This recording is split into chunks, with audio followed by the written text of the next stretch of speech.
But we don't want to empower people in here. We say that our lawmakers, we have become lawbreakers. We have become criminals.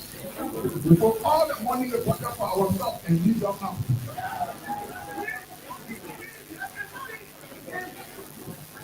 I want to challenge some of your lawmakers. Some people say they want to listen up. They're breaking all the law. The law is really breaking the law, but you want to go out. You know why people want to go out? They want to want to increase the time and increase the too short. You cannot be on stuff, then you want to go slow. You cannot be on long level and then you try to the Lord and we pay ourselves. Then you say you want to think about that, you waste your time. Nobody else can see what they want to equal to read. But what we can see what is not happening, it will never happen. The only thing they are there for, when now people from their government, they say, every people, not your lawyer, giving 1% of what was in law. But the Satan over there is what they are funded for because they need water. If are the person that needs water, and the person that makes the water, we install our family because some people are happy. Because it is a time to be happy. It is nobody's time when the country is not better. It is everybody's time when the country is better.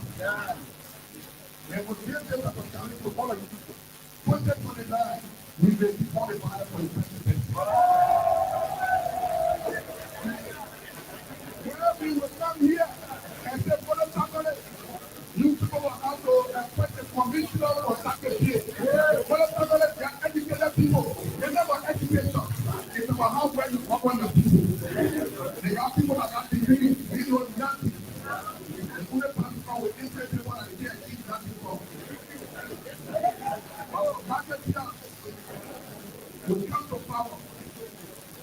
In every country, at least 2 levels and programs for marketeers, business runners, and younger boys to empower themselves. The money is there, but everything is not the country that is business up. Because we are folks.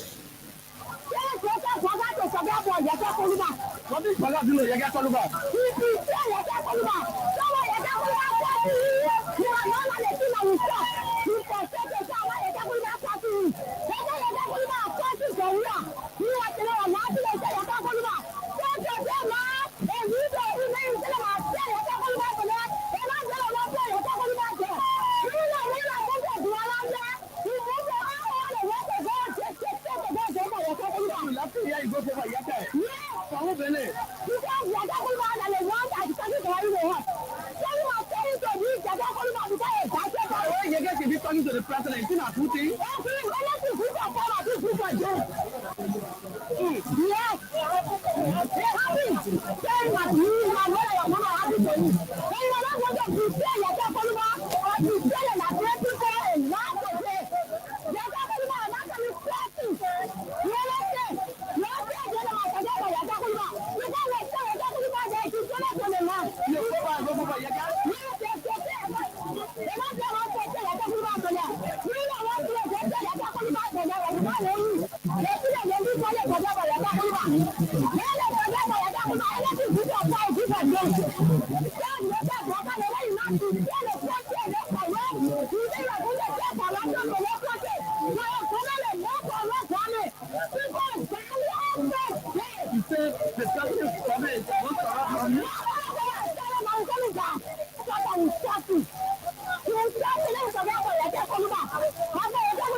Yeah, my phone remember to I heard laptop here go in this group. After Lulu, after the whole letter, after my phone, it is my freaking work from the computer. You right. If we go yesterday and we put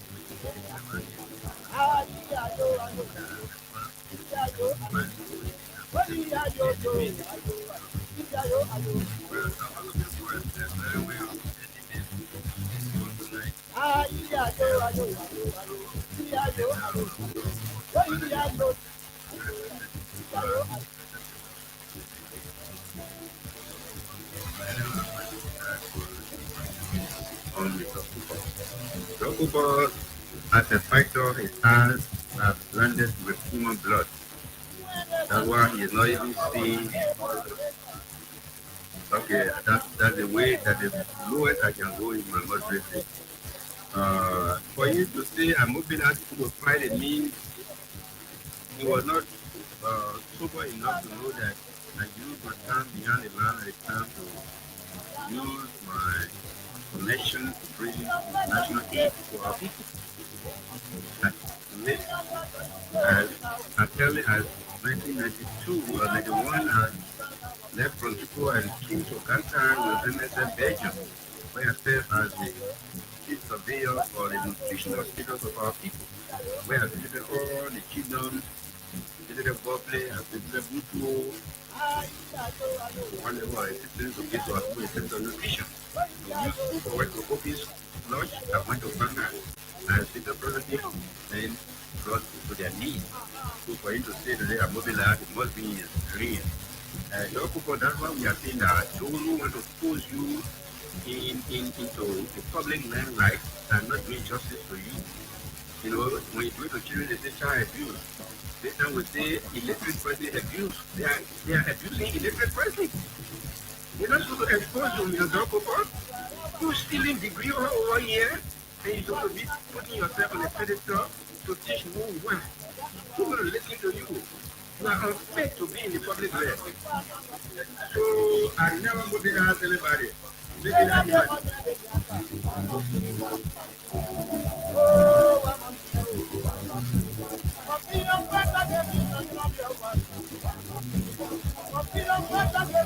oh yes, indeed, politics. Politics, the conversations are heating up from all corners of Liberia. You know, Monday looks like we expect it to be the start, but it's like we're already in the middle of the heat, the energy, the cold, the conversation, the accusations flying here, there, yonder. Everybody is speaking out, whether it's Liberians in the diaspora, Nigerians in Monrovia, in the county, politics are heating up just everywhere. As if to say election is tomorrow. Don't know why all of these things are going on, but the atmosphere looks very calm. Good morning, Liberia. Good morning, just wherever you are this morning. A pleasant welcome to yet another intriguing conversation on the nation's premier breakfast platform, Freedom Money Rock and Freedom 87.9, where we discuss the issues that matter to Liberia's growth and development. This is the People Station, the big station, Freedom 87.9, streaming live in the heart of Monrovia. Today is Monday, and it's a good Monday.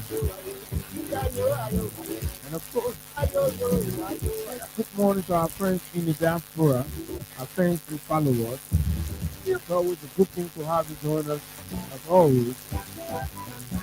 And so this morning, there are too many things to talk about, lots of things happening in Liberia. And yes, indeed, we will bring you the analysis of those issues that matter most to Liberia's progress, growth, and development. And that's why we are the nation's number one breakfast platform, the most favored, and of course the favorite listening to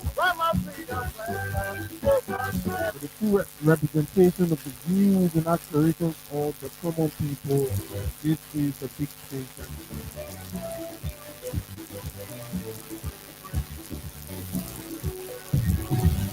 And so the president returned on yesterday from another useless travel. He brought nothing, empty-handed travel. The president flat out. The big book, the most gigantic private plane took the president out of the country over the weekend. Oh, if you don't know, the president continued to fly private jet. In fact, you can see the sizes. I saw it in the street. I don't know. The president is flying private jet and Nigeria, living room, temple, factory, and man lives comfort in the air. From the Nigerian people money. Big terrible private jet, biggest ever that any president in Nigeria has seen. Oh, Baka. Enjoying his old age, man. The man is enjoying his old age. He's chilling with the president. People say, like, when asked to the president, what is he doing? How does the script translate into meaningful, insightful gains for the country and all that? President was saying at the airport, with local, with local, the country will not be the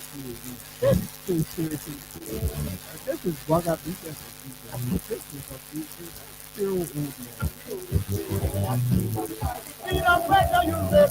but look, we are back at it, and of course, the break is over, the weekend is gone, and we engage and engage. I like to analyze and simplify all of the issues happening in the politics of Liberia. This is political.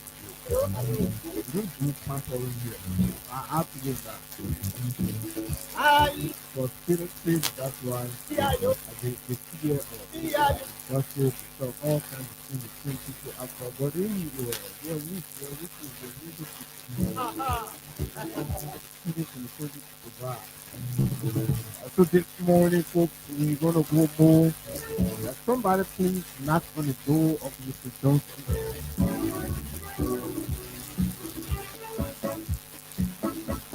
the head of the Lagos Procurement, Public Procurement and Concession Commission or committee, because whatever it is. We have a very insightful conversation where we will time at the PPCC, particularly in turning over some critical procurement conversations, what we clearly evaluated to be violations, and of course, a lot of folks are asking why is this ministry occupying the road. We want to challenge his ideas, we want to challenge his time, we want to challenge him for asking for an intellectual discourse, to whoever. You know, just tell him, oh, this guys are the way you can do it, we have to do that. We have a that was break flat. It was very rapidly break flat. Because the Lavinci money came there as a referee was wondering this person is going to be losing millions. I think it's 3 millions in this person to be there as people sit on there, you food and they do these things happen. You're killing your country, you're killing your side, you're killing your rules, you're killing your responsibility, and then you go to the fact you out today. Correct what we want this morning, right here on the big station. And of course, the wave of more justice and more violence, it surge in more justice and more violence across the country. And I know a lot of you have been witnessing and observing that these things are taking a whole lot of it's me increase across and it's becoming so normal and all of that. So we want to talk about that. Yesterday I was able to watch this video, and I'm sure a lot of you have seen it. A kid with motorcycles riding over another human being. Sorry for those of you watching the live, the sound, and I'm sure the sound is good now, right? So the guy, they put the guy down. I don't know what he's being accused of. Some say a motorcycle criminal, blah blah blah, whatever the case. And then I mean, the guys are riding. You saw that video, right? Oh man, you ain't able to watch that video. The men are riding the motorbike, they passing over the guy, all the people taking stick, beating.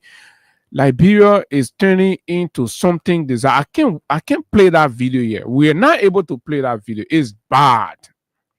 And then I'm imagining the level of wickedness that's coming back to this country. The level of wickedness that's coming back to this country. And the president is acting so on border about all of these things. You have a police inspector general. If you just take Gregor Common picture before and now, you see he is getting fat, he's getting big, large, and all of that. And you think he's doing a good job when when the communities are unsafe, right? Nobody has the right because a person has been accused of stealing motorbike, and then you do not have the capacity to determine whether that person actually stole the bike, and then you call mob action, and then you start killing the people. I mean, the manner in which it's happening is terrible. So we're going to have very lengthy conversations about that this morning and other issues making news in the country. But guess what? Our big man from Nigeria is here, and the man is here. When you see the man swag, so Dugu has arrived. Hey, Oga, Charlie, well done. My man, guys, feel the Nigerian people with the money. So let me say good morning to you, Abu, and good morning to our audience. It's good to be back home, not just being back home, but it's good to be back behind these microphones and doing the Liberian people's job. And I'm grateful. I'm grateful to God first for the grace given, the gift of life as well, and to just everyone who have always supported me. Yes, it's good to be back here to continue with the Liberian people's job. You will not imagine how much I miss being here, how much I miss being behind here to talk about issues of concerns to our country. And being back here, I see it as an opportunity, and I'm grateful for that.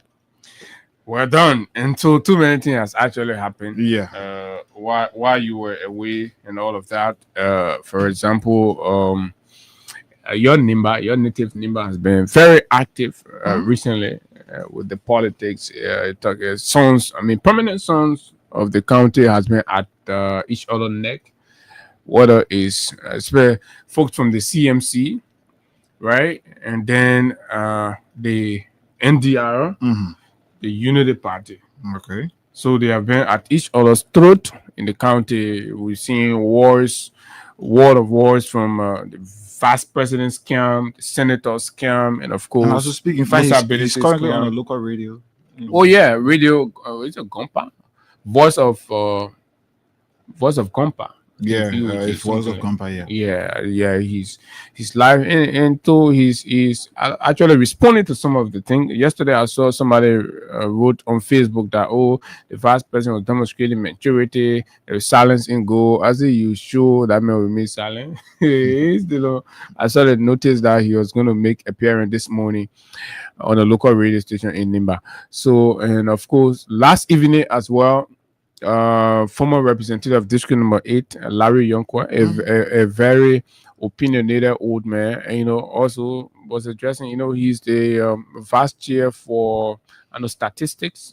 Statistics at the CMC. Yeah, level. So he too had to come in defense, and then of his political leader, and why a political leader is a better option today. And then they generally particularly ask about making comparison to the big spending that Musa is doing to the like of Kennedy Sandy and of course Vani Sherman in 2005, the experiences and all that. And he made a profound response. You can look at it. So for those, in the case of Vani Sherman was a regular elite Congo guy who just stopped right in Mamba Point there, hang around there. The only time you see him in a big car, probably he's going around. You only see his glasses down. Time for election, you put the money outside. The people don't know you. No connection with the people. Kennedy Sandy lived all his life in America. A few months to election, bring money, starts splashing money. The people don't barely even know who is Kennedy Sandy. right? So comparing those two scenarios to Musa, Musa is in the trenches with people.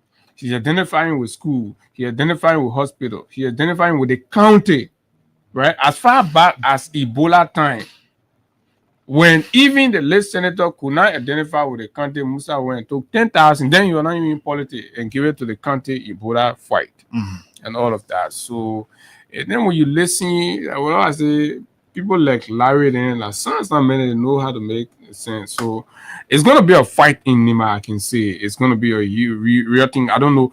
Can the vice president bring to bear sound leadership? Because he is the biggest political character in the county. Now your kinsmen are at each other, so now you bring in that leadership to see. So I don't know, but can this gonna be the first test to Kun's leadership? His ability to lead in crisis and bring about resolution, unity, and ensure that. So if you can unite Nimba, but if it goes to the process with Nimba like this disjointed, I mean that would be an exposure of his incompetence and of course limited leadership prowess. And it's going to cost him a lot in 2020 now. But again, they're depending that there was still election. But I mean, analytically, this is a test to Kun. I was it's terrible. Why away? I always keep keen focus on my internet and was always trying to get abreast with some of those happenings in our country. And Abu, what is happening in Neva? For me, I am not surprised. Like I've always told you and others here on this platform, I'm one person who is not absolutely surprised about what is happening, because the fact is, when I saw these people trending and behaving the way, or starting up the way they started as political as government and all of that, I was like, especially after the death of Senator the late Senator Johnson Abu, I knew that this was going to be just what was going to happen, because I knew that the fight for political showmanship in Nimba would have intensify. And in this case, the vice president feel like yes, he's the vice president. In fact, he's the so-called political godfather of the country. And Mayu, due to his immaturity, like I've always said, Kun has survived at the benefit of the late Senator Johnson. In terms of political maturity, Kun is not mature politically. Kun has always been like a bare boy who has always benefited from Senator Johnson lifting his hands. Kun did not go into any election in Nimba or in this country that he did not get support from Senator Johnson. So at this point, Kun is 40 now, and the only way he can fight is to fight with the name of the late senator. As we speak, in fact, there are plans for a so-called memorial service of the memorial of the late senator on the 28th of next month. So Kun is always trying to bring in the Senator Johnson sentiment so that Nimbayans can buy into it and feel like yes, he's the direct, he should be the direct beneficiary of Senator Johnson's grace. But you should rather be focused on the real conflict at hand, because this is not and people are not conflicting in with terms of conflict resolution, in terms of leadership ability. Kun lacks everything, Abu. You understand that a man who is a vice president is unable to unite just a country that he is fighting to be so-called political godfather of. Abu, if Kun was somebody mature enough politically, Kun should be fighting to unify Nimba and have Nimbayans speaking in one tune. But in this case, Kun feels he feels comfortable having a divided Nimba, that divide and rule method that what Kun is trying to use in Nimba. And it's only up to Nimbayans again. For me, I've said this consistently. What I saw during the last elections, how ungrateful and in fact unserious the Nimbayans are, I just feel like they can go whatever way they want to go. But trust me, in terms of critically analyzing what the real thing is, Kun is not into this for Nimba. He's into this for his personal interest, and that's just it. with the can his Prince Johnson memorial service help in any way? It's going to set the tone so that we understand what Nimbayans still think about him. You know, he's trying to test the water. Will you invite people? Do you think you invite people to Koga I don't. disability? Abu, if the man is even unwilling to settle, Abu, if Kun was a leader, this thing between he and Koga would not have gotten to the public. If Kun was a leader, this thing between he and Koga is somebody who has supported Kun from even during the 2023 election. But they say Kun supported him vehemently in the just and the senatorial election. He was left with no option. So Kun Kem is making it seem like Koga is being ungrateful. He's showing ingratitude. At So a man who benefited from political support from the CDC, from the late Senator Johnson. You heard how Senator Johnson spoke before he died, or when he spoke to Abraham Williams. You heard how he spoke. You heard what all he said. You heard the revelations that he made. That a man who he stood for throughout his political career could not stand for him when he needed him the most. Who was that man? Jeremiah Kun. The Senator Johnson that Kun is making like Nimbayans to feel like, oh, he loves Senator Johnson so much. This Senator Johnson, Kun was the one who support. Since Senator Johnson died, have you heard about the issue of war crimes code? Kun was the one who pushed that because he wanted to be the so-called Nimakande godfather. So a man who behaved to somebody that made him in that form and manner. The CDC that did everything. Okay, 1 minute. You keep playing star 255 star 1 hash. Who knows? We may likely give rice also. Yes, right. So, I'm still talking with my people, but just keep playing. Anything is possible on this Monday morning. Star 255 star 1 hash. Start. Imagine you play 50 and then you win a bag of rice. Also, that's a lot, right? Star 255 star 1 hash is the code. The more you play, the better chances are to win. So go ahead, may I learn your thoughts. So he cannot be talking about people being ungrateful. Kun is the most ungrateful politician in our country history. So he should not be talking about somebody being ungrateful. Kun, in fact, Koga announced his candidacy, right? Koga went on the MDR ticket. Koga won primary on the ticket. He was not handpicked as he has always been done with Kun in the case of Senator Johnson the late. So Koga won primary. Koga went as the face of the MDR. Kun was left with no other option. He was left with no other alternative. Just how the MDR handpicked somebody in District 5 through the influence of Kun. That person wasn't supported solely from by Koga, but Koga thought to keep moving. He, in fact, just kept it cool. So he was left with no other option but to just keep quiet and support or behave like he's supporting the MDR candidate. That was the party mandate. So Kun should not be boasting all around here that he supported people who voted for Koga. They voted because Koga was presented to the Nima public. So Koga said this: traditionally, Jeremiah Kun is my son, and I respect him. But as a leader, I must speak the truth. If he wants to face off, I am ready. Yeah. Has it gotten to that point? That's where we are.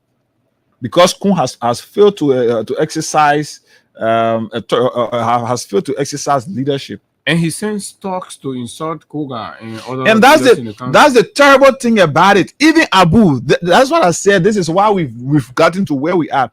Abu, when in fact, when elders of the county were making efforts or quote unquote to reunite these two, Kun was sending people after Koga. Who are some of those that he was sending? You know of Prophet Key. Prophet Key have consistently accused Koga of trying to have an affair with the late senator's wife. That is something that Kun and his team orchestrated. So in the night, he sent people to insult the man. In the day, all of his political bear boss are insulting the man.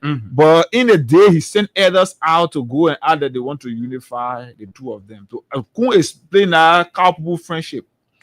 Kun got men like Prophet Key that he has used or he is using to always try.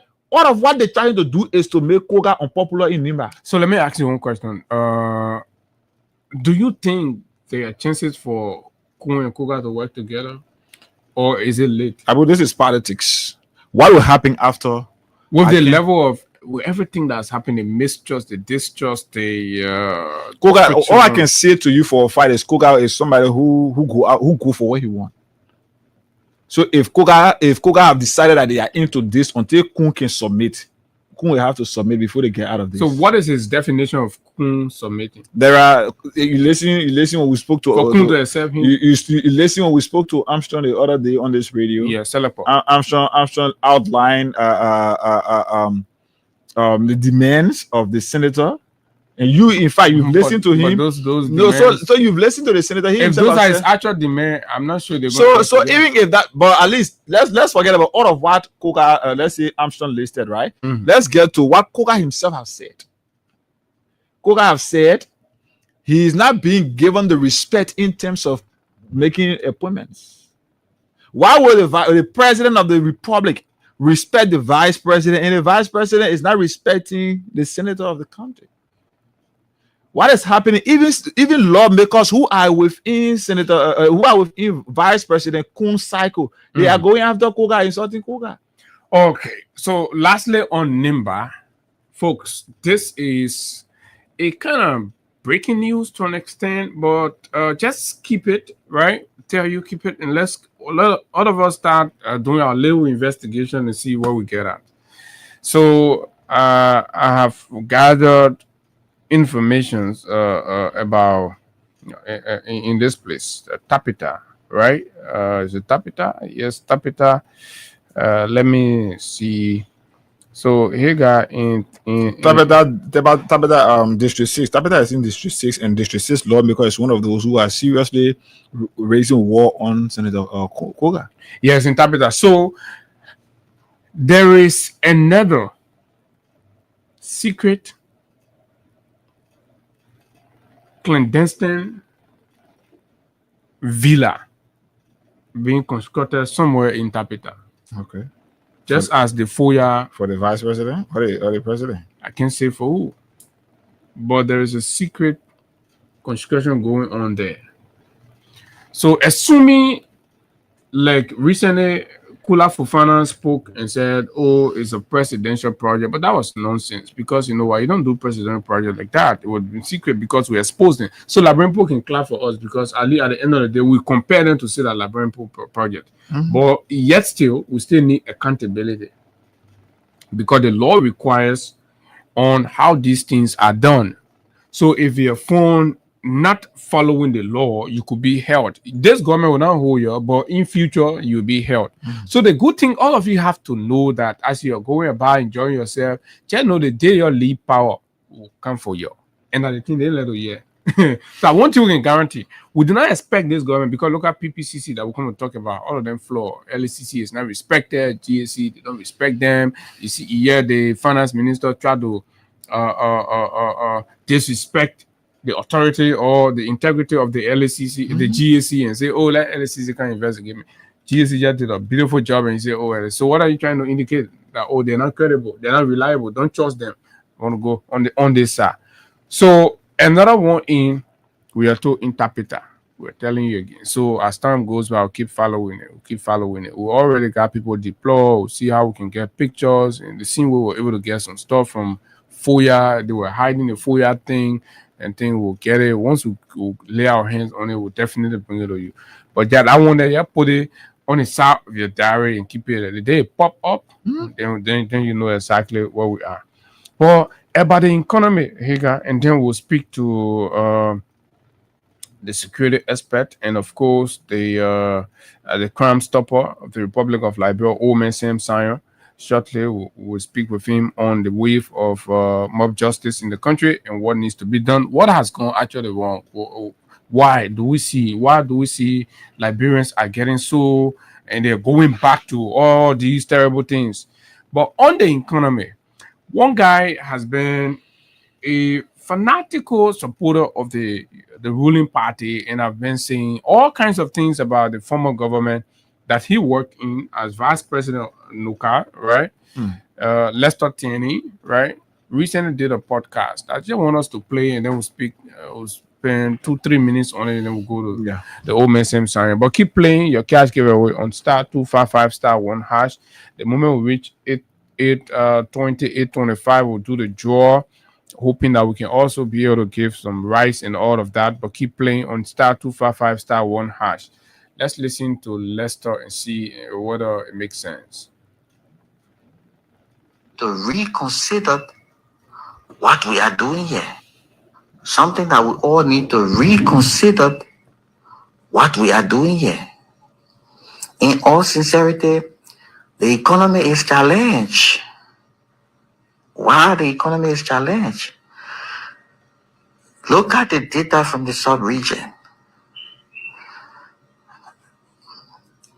Where in this West Africa, you have your Minister of Finance and your central bank governor all accountants. Where? The reason why you have the field of economics is for a certain level of thinking. The reason why you have the field of accounting is for another level of thinking. But the economy is most suitable for an economist. The economy is most suitable and best managed by not just an ordinary economist, but a seasoned, well-entrenched economist. It is not intended to denigrate the effort of the minister and the central bank governor. But it appears as if we ourselves are beating our drum of. So basically, it's to highlight why you have all of the economic troubles in the country today. Mm-hmm. The reason why you're having all of the economic trouble in the country today, this man is providing his own expert opinion on the matter. That look, there is a fundamental error in the setup or the configuration of the economic team to manage the Liberian economy. Failure. And that will raise the eligibility criteria of the alternative. Hear me clear. If we dash the hopes of our people, If you hear the eligibility criteria of the alternative saying they come back or Yeah, they we come are, but back, he yeah, seemed to say They it don't see it directly. that way. You know, so they are in their cycle, getting to understand that where it's coming back clearly now. Like we've been telling you, you know, we have been here when everybody left, everybody felt that it was finished. We came here on these radios and behind these microphones and told you Liberians that George Weah, the CDC is coming back. The common people will come back to power, remain firm, remain holding, and today everybody is gravitating, everybody saying it now. We will even started giving you the hope you're forgetting about, but no problem. Up at our job, you do our job, then you're go ahead. So basically, that's what you're trying to say, but you want to say in a different way to make it seem like say the alternative rekindling or that your business. Oh no, we are coming back. our people, because we fail to address the burning macroeconomic issue, the bread and butter issue, it will elevate the status of the alternative. The CDC, we are. It will create an enabling environment for the alternative to think and believe that he came to rescue the rescuer. All right. So of course the people will be coming back. And we will have ourselves because to the blame. rescuers are drowning. We will have ourselves to blame. You cannot manage this economy with $800 million. You cannot. The economy cannot be managed by prayers, nor prayer band, or We're telling people you. going to churches. Well, all the No. pastors and all the pastors from You the have EFW junction. sufficient They will not resources in this country to change the narrative. You cannot run a country where Beer Mountain is exporting over 800 million US dollar worth of gold alone, and you are complaining of reaching up to $1 billion. Then something is tragically wrong with your circuit. Something is fundamental. Man, do you know what I mean? Something is tragically wrong with Baka's sake. That means he brain. So you see, the people can use different words. They They want be insulting modify the it, puppy. yeah. then we can explain it for you and say, oh, I wouldn't. So, I mean, technically, so who is the leader of the country? Boakai. So, who set up the economic management team of the country of Boakai? Who makes the appointment, Boakai?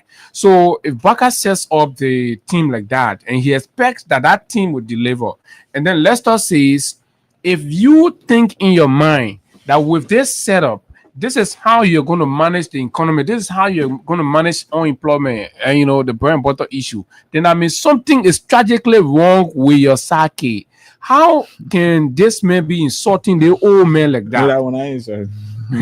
How can this man is being very rude towards the president of the republic, and none of the Unity Party folks understood that this man was insulting Boakai. But look what, guess what? This man, they fraudulently hired this man into the university and gave him a big job and put him on the payroll, and they were able to manipulate the system and pay the man retroactive. The man finished collecting a retroactive. He sit down behind a phone. He said, I will use words. I will cause the old man. They will not know. Say something is tragically wrong with the man's psyche. Something is tragically wrong with the president's psyche. This is rudeness. Something wrong. In simple terms, something wrong with the papi. That one. But look, man, the things he said, it's just simple for anybody to understand. And we've told you times of our number, probably in different words and in different ways. And a lot of you out there pretend to be very smart and intelligent because you think you can dress nicely and you can hang out with some other people that sits in particular corner and ostracize and just separate yourself from the rest of the people, and that means you're smart. And a lot of you are the classic example of dullness in Liberia, right? That you are unable to imagine the weight of bad governance in this country, and you still believe that by the mere fact that Unity Party is in power, then that means things are okay, irrespective of the data, the figures, the reports that are coming out. You still believe, and you can be educated, you can brag of being educated, and then you be so naive, and to conclude just on argumentum a populum. So this idea is popular, this narrative is popular. So because it's popular is a fact. No, it doesn't work like that, right? It doesn't work like that. So this is it. The people have held the economy for almost 2 years, right? Almost 2 years they're managing the Liberian economy, and they have identified no direction. We don't know whether we are going in front or we are going behind or we are stuck one place. And this is a mark of a failing regime. This is a mark of a failing regime, and it is it's even more saddening. A lot of us have to keep worrying because we don't know what the future will hold. We don't even know what is in the air if the government and the president continue to operate ignorantly of the facts and the circumstances and the conditions and the complaints that Liberians are making. It's terrible. It's troubling. Any little thing could sparkle something here, and we'll be having conversation about the Madagascar situation that just happened a few days ago. We don't want that in Liberia. So we're pushing the government to deliver, we're pushing the government to do the right thing.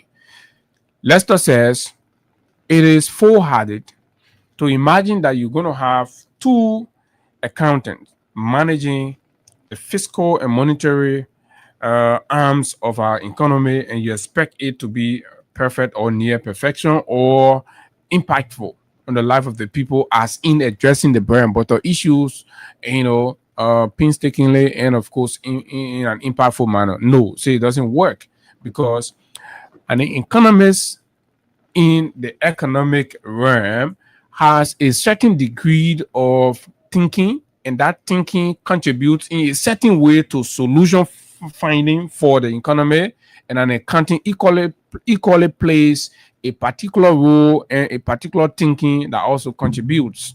But generally, it makes a lot of sense to have a seasoned, well-learned economist to take charge of the general management of a country's economy.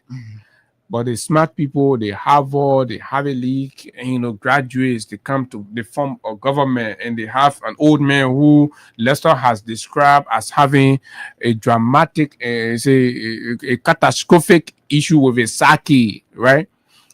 Bring the man makes appointment and takes so accounting and put them over the economy. The whole thing going juba. No, but it's good that it is coming from within their cycle. This is a man who is feeding on the budget of the state-run university. In fact, he's the man. I don't know who threatened, who told the man say you are a part-time or part-time. That's him right there. So Like you see whether you take pay. yeah. So the fight is it is coming from within their cycle. When we say these things, some of you always feel like, oh, we got some personal issues against some other individuals within the government or maybe the president. No, we don't have.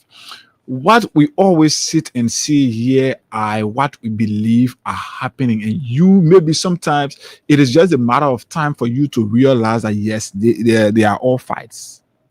So when you listen to a man like Lester coming out and speaking in the form and manner that he spoke, underscoring, underpinning the thoughts and belief that the president psychologically or mentally the president is not right, he's not making the right decision. You listen to the guy how he plays it, and he spoke saying that pointing a finger on his head. So it is clear that these are things that are happening. The country economy is, like Delon said before, it was in a septic tank. I don't know how far it is now, whether it is still there or it has gone below that.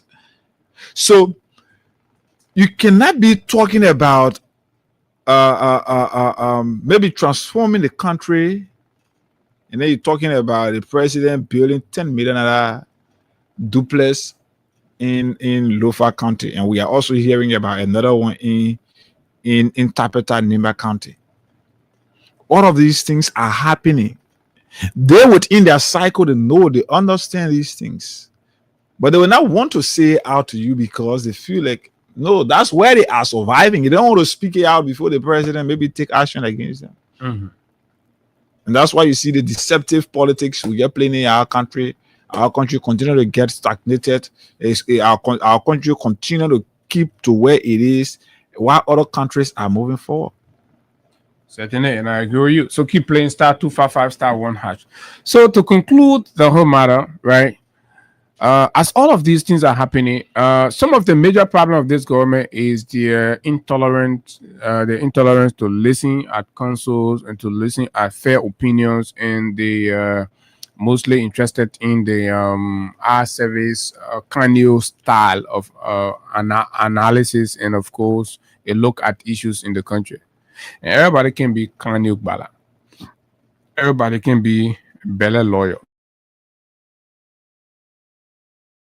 Lawyers, the regime will plot other things or create narratives around you. So here's what we've gathered as to how people within the cycle of the president are thinking about the likes of Lester Tenney and of course Stanton A. Waterspoon and a few others. So people within the president's cycle, and I'm saying that they're listening and they know and all that, right? So people within the president's cycle are now holding the belief that Lester Tenney and Stanton Waterspoon are doing the bidding for the VP, Vice President Kuhn, right? To attack Gafon. And I got some secret on Stanton Waterspoon and Kuhn situation, right? So bidding for the VP to attack Gafon. That's what you see. Lester now is positioning himself as a man who now identifies that there are flaws and that things are not working, and is being blunt on identifying the psychiatrical inefficiency of the president. And that's the real message. The real message there is because you feel like the president psychologically basically that's what he can. He's not strong. So the next time Liberia should not give him the opportunity but to call for him to come up. Now why you see? So basically that's what he can. The purpose of that message, that the video we just play right now, the purpose of it was to come and say the man who has the appointing power has a psychological problem. So he needs a mental rehabilitation, or as the decisions are pointing to a very deteriorating psyche. How can you say that to your president? You say you're part of the team, you're part of the intelligent people team, and you're insulting the president like that. So elements within the cycle of the president believe that uh, uh, he Tierney and of course the other guy from Spoon or Stanton, right, are doing bidding for Jeremiah Kuhn. Then the question becomes, why would Jeremiah Kuhn be sending attack dogs to behind the scene, keep attacking his boss and all of these things? But the president himself is not equally sitting idly, right? As this man keeps attacking not only the president, but it's also attacking the finance minister, Augustine Gaffron. Why for? There are elements that believe and want Gaffron to be picked as vice running mate to Kun in any given situation. But it seems Kun already has an arrangement with Bon County Prince Mode that they have been working on for so long, right? So Kun is not prepared to let that out. So you folks like Mo Ali, Cornelia Cry, and that are click, right? They want Gaff. Even Patrick, Patrick won't run in. For those of you that don't know, Patrick wants to run in Lofa County District number 3, Judy Fatoman's district. Oh, he has not said it, but I know he has started bidding some hemp.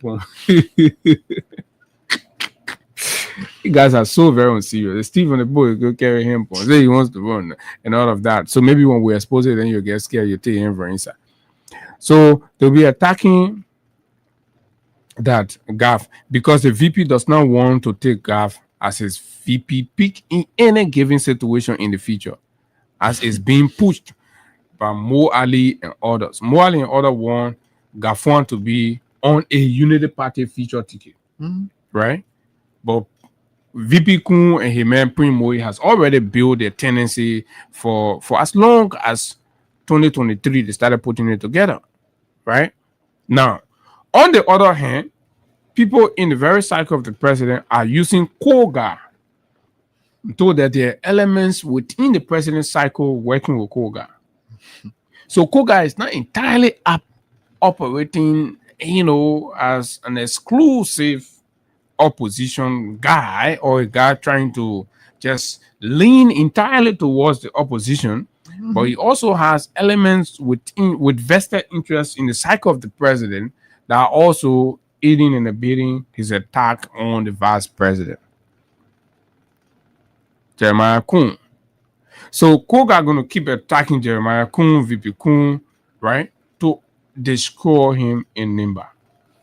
So in any given instance, in the belief of those within the president's cycle, Kuhn beyond Nimba has no solid constituents. So that would erode and leave the conversation open, in 2029, and Kuhn will not have a kind of domineering,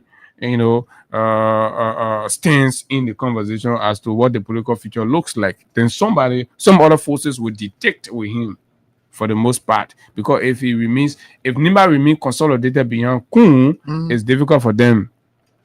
So they need Koga to do the war. So people who don't understand, they feel like it is the making of the current breed of opposition. They don't know that internal fight that is within the government cycle. It is a circular firing squad that's been established. They're in cycle, men on men. So they're fighting among themselves, right? So, but the opposition is going to profit out of it, and at the end of the day, it becomes what it becomes. So the people are more focused on that. They're ignoring the economy, they're ignoring the plight of the Liberian people, the bread and butter issues. We're about to open the phone lines just to gauge your thought on these things. The police is entangled with it. Another day, I will tell you how HAGGAI Como is entangled with this in the south from which he's coming from, and some other folks within the national security setup. So let's take calls, and then we'll come back. We'll speak with the old man, same sign. And we can do that on 0776 104 ID numbers. You can call us on right here this morning and be a part of the conversation. And also play your cash giveaway. You could win a bag of rice plus 5,000 like $1 here this morning. And all you have to do is to dial star 255 star 1 hash, star 255 star 1 hash, and just for 50 LD. Good morning. Yeah, good morning. My name is Peter Sparkle. I do join you from a double room resident. Go ahead, back. Sorry for the tone of voice. But you know, Jeremiah Kun is like a stupid and I know how to distract me. When you have people that got me our politics around here, those people that want to self-benefit, they don't need a benefit of our country. So we got to get rid of them. Jeremiah Kun and Prince we have plenty of sucker. Well, party owner then are playing a soccer against Chris Wood and Jeremiah Kun. We don't need these people in our politics around here. Okay, thank you. We don't need people like that. Let's talk to this person. Walk away from your radio, please. Good morning. Let's talk to somebody else. 0776 104 104. Good morning. Good morning. You're live. Go ahead. Thank you very much. Everything morning to you. Good morning. Hello. You see, God can't sleep. You see, it's going to be people back there. You see, this people in the election. You know, born in like people that are there who make it. Due to the age and health condition, you cannot leave them. But the people you make sure to bring the power to the cell daily. Let's not tell him he just repeat what you got. But that is true. The country, the world in which the economy of the country look is so bad. It's so bad, and they're not getting attention to the Eldorado. Only to the now. If you want some first right now, take the country, rescue the people. Great job. Bring all the companies. Yes, when you say your president got then you need to bring all the companies to employ like people. There's no way of getting to it now. But the project can be in taking a situation out of putting people there or how then you talk about 2029. Thank you. Thank you so kindly. Let's talk to somebody else. 0776 104 104. Good morning. Good morning. Go ahead. Yeah, my name is Benedict Zhao and I call you from Central Mode. Go ahead, Benedict. Yeah, I appreciate you for the show this morning. I think you got on top of the game, bringing the right information to the Liberian people. Regarding the situation surrounding Lester Tennant and the rest of the other guy, these are people long ago that the Liberian people have no trust and believe in. So whatever mean or umbrella they want to resurface to come out by coming through and Jeremiah come to power and whatever way. I think they're picking that man is in terms of the just man over here. They come on and I come down and say whatever way. But in the end, 2029 they'll be flushed out and these are people that will not return to the political landscape of Liberia after 2029. There'll be a new dissertation where the young people will run the country in the dynasty of the two-way party, and those few politicians, the legal Leslie and Black Mirror and Santa Waterston and the rest of them will be very totally 2029. So, brother, I think 1 month for the show and I keep up the good work. Thanks a lot. Thank you so kindly. Let's talk to somebody else. David King, good morning. Yeah, good morning. My phone was on there. I wasn't number seven. Well, That's the number for sure. okay, no So issue. the issue you have with the good of two of you. Yeah, you know, it is very important for us to know that these two people, if I see that cardio back, like, you know, sometimes there's no cardio on spoon. It sounds very comical. This is a guy who was giving. My man, we didn't mention Kanye here, so forget about that Kanye thing. No, okay, let me get you a letter. Letter 10 claims of his supporting Joseph Waka company. He claims that Joseph Waka and Jeremiah Kun are the best thing that ever happened to Nigeria. that was then, but you listen to the recording we just played. Yeah. Today, he has a different tone. He is now telling us that Joseph Boakai needs to be in a psychiatrist's home than to be in a senior executive mansion. So what that implies, he clearly speaks to the fact that all of money has been seen concerning the two people. One President Joseph Boakai and not being the truth. But he wouldn't say that because he's for President Weir. And you know, you cannot find somebody who got this for Lester and a man who are singing their songs, tell the words for like the other day. They don't say John Weir was the most dangerous creature walking on the face of the earth. And I call him show. And I said, well, you know who is the most dangerous creature walking on the face of the earth? And he said the words who is a criminal, convicted criminal by American federal court for doing things that led to over millions of American citizens dying in the COVID. Because you gave licenses to doctors and nurses who were not doctors and nurses. Due to that, now that Americans died. Today you are being convicted and you are waiting for your sentence. Okay. So how can you refer to a clean character as President? We have to be a senior president walking on the face of the earth. You are Okay, all right, thank you. David. Thank you. Let's talk to this person from the international line. Good morning. Okay, you left the line. 0776-104-104-865-100-104. I did numbers to call us on here.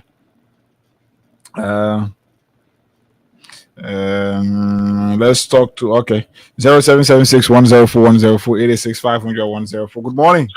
Good morning, sir. How's the morning? Good morning. Yeah, I said good morning. How's the morning? Okay, go ahead. Pastor Taylor McGill. Go ahead, Pastor. My contribution towards your talk show, Liberians and Liberia should be a serious nation, a serious people. For me, if we talk about integrity, certainty, every individual needs to give an account of what they do and the society. All frown on things that stand at odds. The society should make sure that those people should not be participants in any Lester is trying to say when we're talking to politics, you move God benefit. And I know God benefit, you do pastor thing the book and you pastor thing and be stealing from the country. You can learn all the pastor from here to Zweju. It will not help. Let the people do the job. Put the professionals in positions. Please, I'll give you. I'll listen to what you are saying. But there is no way that any pastor preach the gospel outside of society. Nowhere in the world. I'm talking as a pastor politically. I'm school. Okay. But Pastor, you're not talking. Preach. Let's talk to this person. Good morning. Say, we respect the pastors and their contributions, though. Yeah, but go ahead. Deal with the politicians. As soon you're inside the politician will start hiding behind you. They say, oh yeah, that prayer turn. Morning. Good afternoon from UAE. I'm going for UAE. Go ahead. Yeah, first I want to tell you guys thank you for the show. And I want to, send the information to the president of the CBC. They shouldn't tell anything to be joke. They shouldn't, allow, say, 2029 reach. People are spending money every day. So they should step on at him and see how best we can take power of our earth if God comes to power again. Like go way back in the line in the future because we see every day Labra is going powerful on the social media. We are not on ground of English. So at the CDC, strengthen your base and not take anything that you like. Thank you. Thank you so kindly. 0776-104-104 865-100-104 are the numbers you can call us on right here. Let's talk to you here. Good morning. Good morning. Go ahead. I want to speak directly to certain waters. It is wrong on the part of government to have a notorious criminal to have a broadcasting system. So So what about the criminal that are in government, running government? Is acceptable to have criminal in government? There is no punishment and things. So y'all leave man, the man will run his show. The center did not commit crime in Liberia. The man will run his show. You can't do nothing to the man's Let's show. talk to you. Morning. Morning.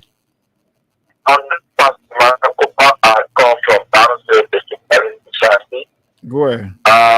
First, I want to thank you guys because the information are very practical and they are to the top. Because the one you talk about interpreter will still follow you up to that with them. But that all the clandestine activity by this government. And back to that, the clip you played, I think he spoke strongly. It is good that he speak to that because the government are delivering, and then people are using, look at the flag the president took to Togo, just a flag with that kind of heavy plane. Where the money coming from? Look at what he's doing in Kenya. Where the money coming from? No PPCC procedure, no legislative approval. Just take country money secretly, clandestinely. You see in different places, you're hiring people that research, that will find a way there. All these things are criminal by nature. You don't do that in a open society. The government need to give a gun. You're coming back to the brand issue, nothing for the table. The time is hard, it's difficult. Then the finance minister and the man said, open a prayer, then we should pray. Why should people pray for money when you have in hand? Okay. And you are misusing the money. Thank you very much. Thank you. Thank you very much. Look, folks. All right? At this point, the laws are not working. The courts are compromised. You need voices like Stanton, right? So if Stanton was good to be on the air yesterday, it should continue. And in fact, we need even more now because the laws are not working. There's partisanship. There's presidential attempt to shield people who are accused of crimes and criminality. Look at the compromise in the Bill Maggie Jones instance. And all of those things that's happening around for somebody, child, 14-year-old to get gang rape. You need strong voices. You need people who will keep vibrating the system. And you can say, oh, for the government. So what can the government of Liberia do? To go shut the man down? That would be equal to censorship. It is not allowed. Look, the foundation that's been set in this country when it comes to press freedom and, of course, the free press, you can't attempt to stop for it. And when you want to do that, I'm not sure the president, that's the last thing the president wants to do, right? To create an environment where the press don't feel free to operate. Of course, you succeed in shutting people down, but you not succeed in shutting the hardship. You not succeed in shutting, right, the bad governance. You not succeed in the violations of people's rights. People are crying everywhere. Look at the instance about this property in Red Light with two families at Loggerhead. Right, I have been doing background independent investigation on it. We're still piling our pieces. We'll come to speak to that. And you hear names. You hold your head. You wonder where we are going as a country. And you say, as soon that the scene where you're saying standards should be cut off, the scene where you're saying we should be cut off. So you lead the country be operating like that, and they project gang rape this country and take everything away. And then after 10 years, we'll come back and say, oh, it's our time. If we were no, we're not so. If we were no, all of y'all, they were no people. You're sitting on one place. You don't get no boss. So you're sitting on, we who got the courage will confront our oppressors and will compel them to change and do the right thing. Because look, when they deliver for the country generally, we'll get our own, everybody will benefit. But if they're operating in the form and manner in which they're doing, the only people that benefit are the people who are willing to bootleg them and be sycophants. Like Kanyo Gbagbala, for example. You're getting a small thing right now because what you're doing. So anybody you decide to do that, you get something. But if you decide to stand firm, you will not get anything. We want a country that works for everybody. We do not want a country that works for only people who are pre-singing government. Only people who are regime apologists. We do not want a country that works for only regime apologists. We want a country that works for everybody, that guarantees opportunity for everybody, irrespective of their background. Do you know why Tomo Fala took the decision he took? And since then, he's been quiet, right? Some of what Thomas Father was afraid of is what's happening to Musa Belete today in his own country. Some of what Thomas Father was trying to prevent is what's happening to John Uboti. Some of what he was afraid of and preventing is what happening to Simeon Freeman. I'm told there's supposed to be a takeover of DSTV, right? By some group. Father, I think I heard it somewhere. I think I heard about multi-choice in Nigeria. Yeah, see, because you pushing the man, your own Liberian, you pushing the man. So at the end of the day, the man is determining to take him from inside and just get it putting out. So you prefer foreigner come and take over it. You prefer Nigerian come and take over it. You will not attack them. You will not cause the STV holding. When they say pay them, you will run, you go pay. But Simon Freeman, a Liberian man from Grand Bassa County, then Dillon is saying that, Yombly is saying that they're attacking the man. The man coming to him for instance. You're attacking Musa.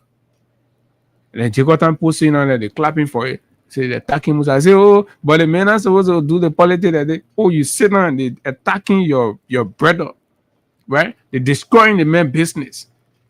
And they're not doing it fairly, they're doing it wrongly. And you provide justification. What kind of country are we? Right? John, you sit down, you're from Grand Gila County, you sit down, John is being attacked. Do you know what it means to have a millionaire from your kind, right? You should work to protect that one, no matter how it be. Do you know what John's contribution has been to Grand Gila County? The county should rally around the kind of preserve the kind of people. You see a regime going for the mayor, targeting the mayor, bringing the mayor down. In Labrador, we can clap. It's Baka. The man who Lester Tenney say got serious problem with Saki. That the man, other people whose labor they suffer, they build their businesses, that man should be destroying, and somebody say, oh, you know the man. Who is Baka? Lester Tenney just told all of you, all of us, that the man gets serious brain problem. That the reason why he ain't appointing correct the way appointment is supposed to happen, he ain't appointing, he even know what to do, nothing, he brain shaking here. They're not really the one saying it. We want to explain it for the people in the market and other places to understand. And I like our Grand Gila, somebody was telling me saying Grand Gila, he got the poke and put the beat speaker up. They say they got one fuller guy across the road, that UP man, and then they got one other Madingo guy, that UP man. So they come beginning and put the speaker and put the sound way up. The man can be getting fat. So shout out to all the guys. I imagine I can get every morning. Yeah, every morning. Yeah. So the men put the speaker will be bombarding. You know what Liberians are doing that? Because look, you can have a country that's only working for one group of people. Absolutely not. People are not going to be happy about that. And we are the ones speaking for the people that you imagine marginalizing. So what do you think they will do? They will celebrate us. And when they're celebrating, oh, you're getting angry, who cares? So let's go to the issues that are actually affecting our people and affecting our community. But keep playing on *255*1#. We're not there yet. Once we meet the threshold, of course, we'll do the job. We have to make some progress. So let's make some progress this morning. Yeah, we got to double it up. We got to buck it up. And like I said, once we're able to do it, we could win race. You just don't know what will happen this morning. So keep playing on *255*1#. *255*1#. So you can just continue. I came in country with that information about a guy who was shot to death by the police. Yeah, I don't know, but that Matthew. It was terrible. You saw the video. The police lied. The police is in Paris right now. And always, what I've noticed is whenever the police is in error, you find the police argue rushing to make clarity. Want to go to press conference. So the whole country understands. So let's take, for example, the case of this taxi driver and the police. The story that I left here. Did you see at any point in time where the police came to make clarity to that? No, because there was a point there that the police never even needed to make clarity. Citizen sympathy alone took the day. There was no argument about that. So, but when it is always involving the police, where they've erred somewhere, they've blundered, then you see Gregory rushing to go sit in a photo studio and issue press release. Correct. And we hope the family will take that issue. Get some good lawyers. That officer will be charged for murder. That police officer will be charged for murder. It's clear. They actually murdered the guy. And then to have a national police or security force that's going around murdering people is terrible. It's terrible, absolutely terrible. I mean, whoever gives that instruction or that order to the police, they're not doing good. They're not doing good for the image of the organization, and of course, this is terrible. But again, Gregory wants to score political point. He wants to come across as a strong man, and he's destroying the reputation of the Lebanon National Police. *255*1#. So let's take this break with Crime Stopper Liberia. When we come back, we'll talk to our guests. This break.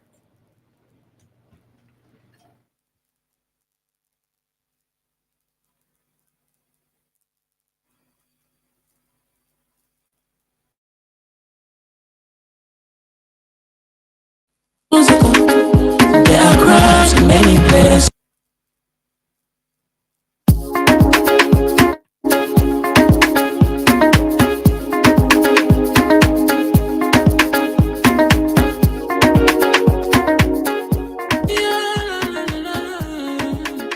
It's about musical.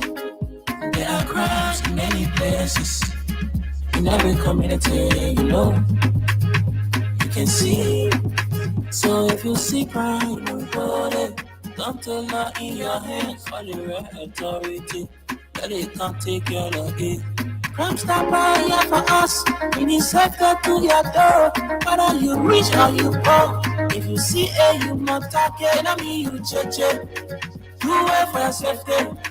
If you see it, don't keep it. I'm a part of the boy.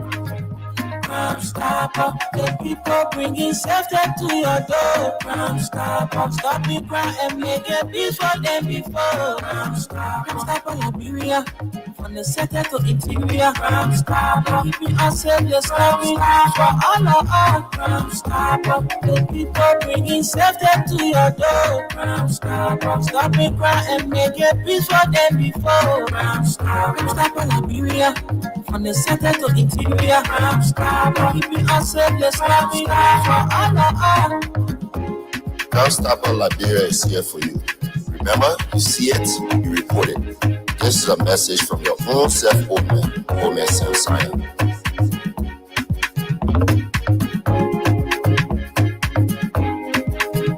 Crime Stopper, the people bringing safety to your door. Crime Stopper, stop it crime and make it peace for them before. Crime Stopper Liberia, from the center to interior. Crime Stopper, keeping us safe, let's come in for all of us. Crime Stopper, the people bringing safety to your door. Crime Stopper, stop it crime and make it peace for them before. Crime Stopper Liberia, from the center to interior. Crime Stopper, keeping us safe, let's stop it crime for all of us. Oh, yes, indeed. Crime Stopper Liberia. Keep playing the cash giveaway on *255*1#, *255*1#. The number to call, and of course, a number to dial and be a winner here this morning of bumper prices from 5,000 upward to 25,000, and a chance to win a bag of rice this morning on the show. So imagine you win the cash prize, and you also win the rice.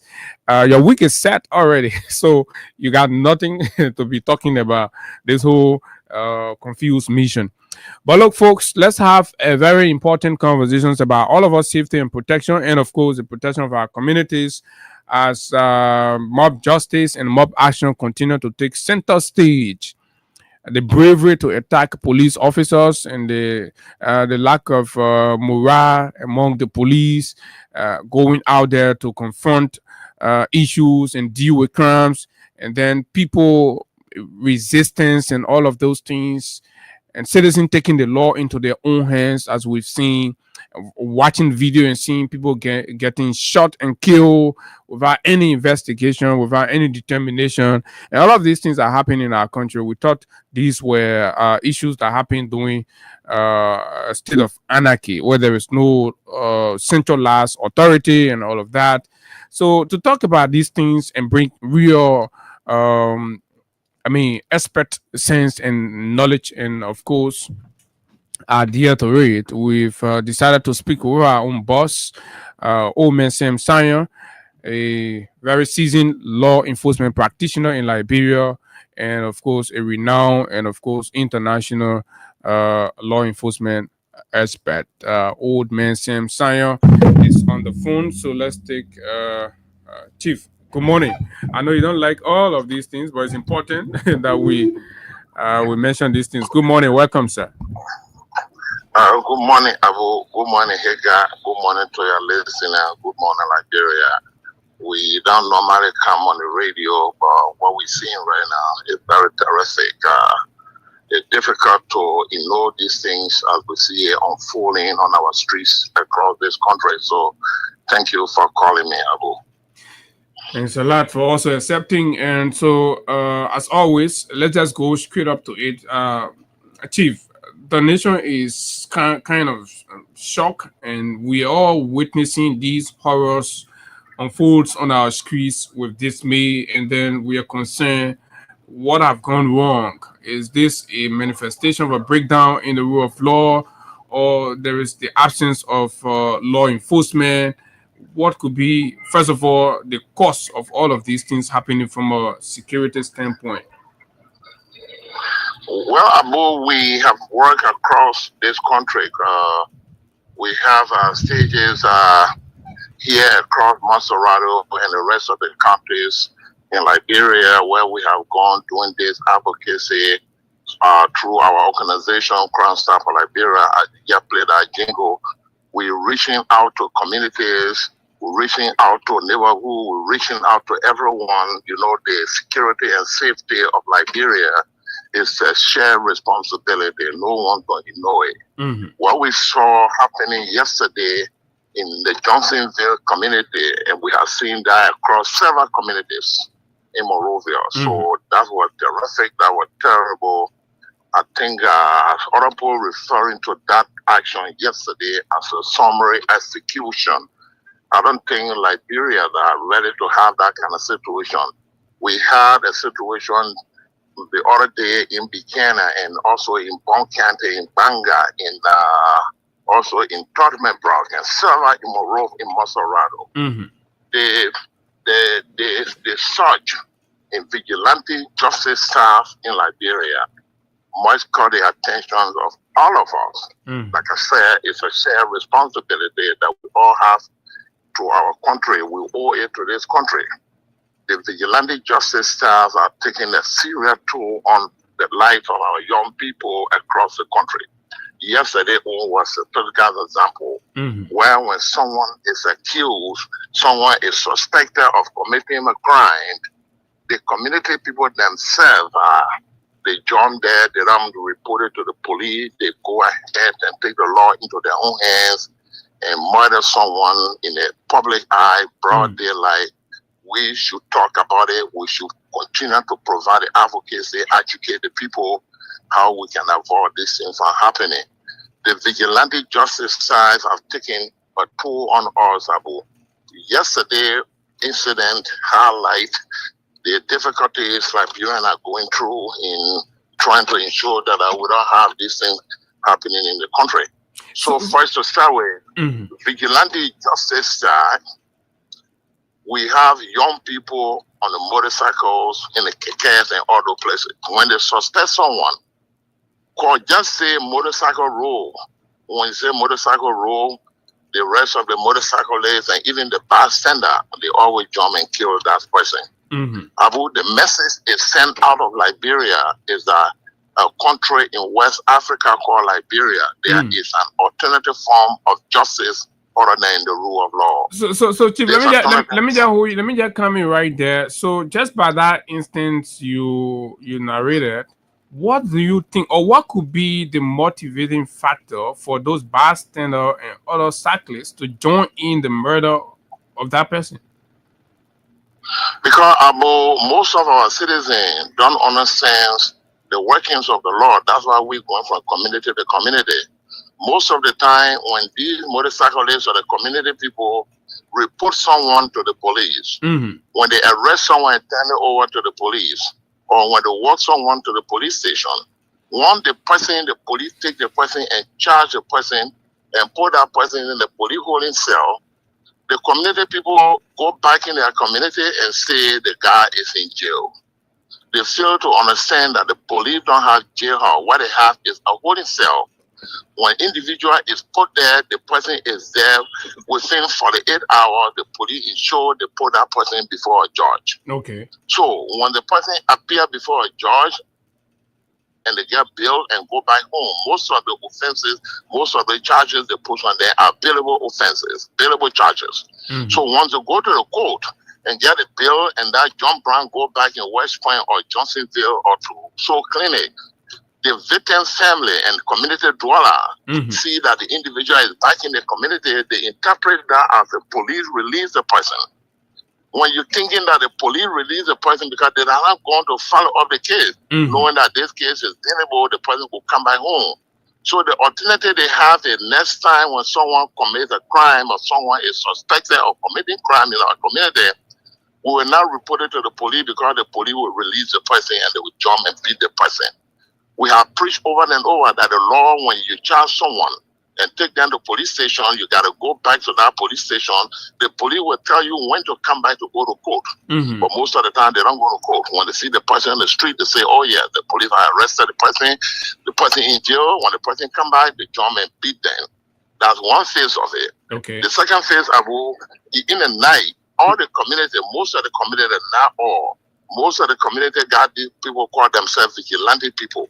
The vigilante people will go from house to house in the community, asking the community dweller to make contribution that they want to be manning the community at night time. Some people get them money, some people get them flashlights and batteries. So this guy will go and erect checkpoints and roadblocks. When you're writing checkpoints and roadblocks, then sit at those checkpoints and roadblocks, manning these checkpoints and roadblocks. When you are a stranger, you usually go to work either early morning or late evening, whatever the time is. So you get in that community trying to find a friend or you're trying to see someone. Those so-called vigilante justice people will intercept you, they will stop you, they will interrogate you. They themselves are attempting to enforce the law. And you are not authorized to enforce the law. So why attempt to enforce the law when the individual resists their questionings and interrogation? They attempt to jump on the person and call them roll. Most of the time, those people get hurt, they get killed. Sometimes their vehicle is broken into, and these are the things we're whistling across the country. People don't have authority to enforce the law. So we have recommended to the community. Let me land on this one with the next question. We have introduced to the communities about what we call the community people will have a community. The neighborhood what? Neighborhood orientation policing. Okay. And I try to explain that. Go ahead. So the neighborhood orientation policing is where these community members themselves will have a code, a community code. They will go to a town hall meeting. They have a community code. The code today would be whistle, or the code would be pat, top, or plates and spoons. When you have these spoon, whistles, and whatever, whistles sometimes expensive, but plate and spoon. Every household in Liberia have plates and spoons. So you sit in your house, you suspect someone, you hear someone bumping on your door, you hear someone trying to break your door. All you have to do, take your plate and spoon and start to beat on it. The room that beating that plate, the next room, and all of the rooms, the next house, and all of the houses in that community will try to beat on plate and spoon. The criminal will get away. The community people will not put themselves in harm's way, or community people will call the police upon hearing plate and spoon that they know that someone has infiltrated their community. These are the community where we can work with the police to help secure our communities. Other than that, any other way or any alternative way that is against the law, they put your life at risk and also put the life of other community members in danger. Okay, Chief. You can come with well said. So then, playing the devil advocate. So, at what point do people feel that law enforcement has let them down? Because when you are victimized by quote unquote an alleged criminal, right?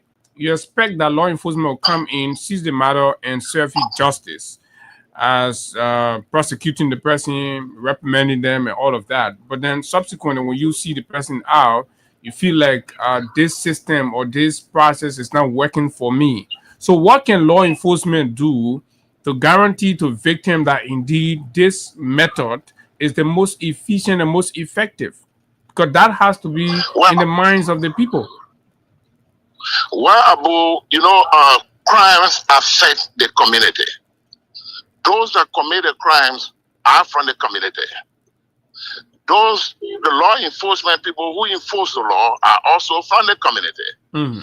The community is the center stage. So if you have infractions of the law, if you think that something the law is doing not well or you're not satisfied with it, like I say, we say all the time, no, about the police stations and police depots are less than 1 mile away from all of the community in Monserrado. Less than 1 mile. So all you have to do is take your time, walk that criminal, walk that suspect, who you suspect is a criminal. Somebody must stand in the community, walk that criminal to the police station and say, look, this person from my community, he did this or she did this or he did that. So we brought the person to the police. The police will be able to listen, investigate, and put that individual who you suspect have committed crime, and the person is culpable. The police will hold the person liable. We Abu, from various communities in Liberia, have to understand that we cannot have a law on the book and do to the contrary. So if we think it is okay when people commit crime, we grab them, we kill them, we burn them, we torch them, why then can't we forget about the laws on the book? So the laws are on the book to guard and protect all of us. If today it was John Brown that was killed in that community, suspected, the other day that was a young boy. Whose responsibility is it for the effective application of the law on the book? Both the citizens and the law enforcement people. No, the police people can never succeed in enforcing the law until they form alliance with the community. The community people, Abu, are present in all of the community all of the times. So now that law enforcement has seemingly failed, can we say that that alliance that is very much important to effective policing does not exist? Can we say that alliance is not there between the police and the community people, so there is a shared meaning and understanding in law enforcement that's leading to all of these mob justice and mob actions? Well, I wouldn't say law enforcement have failed. I would say law enforcement and the community need to do more. They have not failed.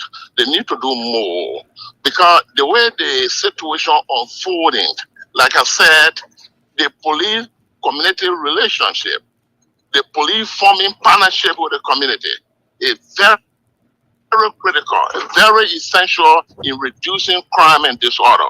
The police people are not present in all of the community all of the times, but the community people are present in all of the community all of the times. The difference between we, the community people, and the police people is the uniform.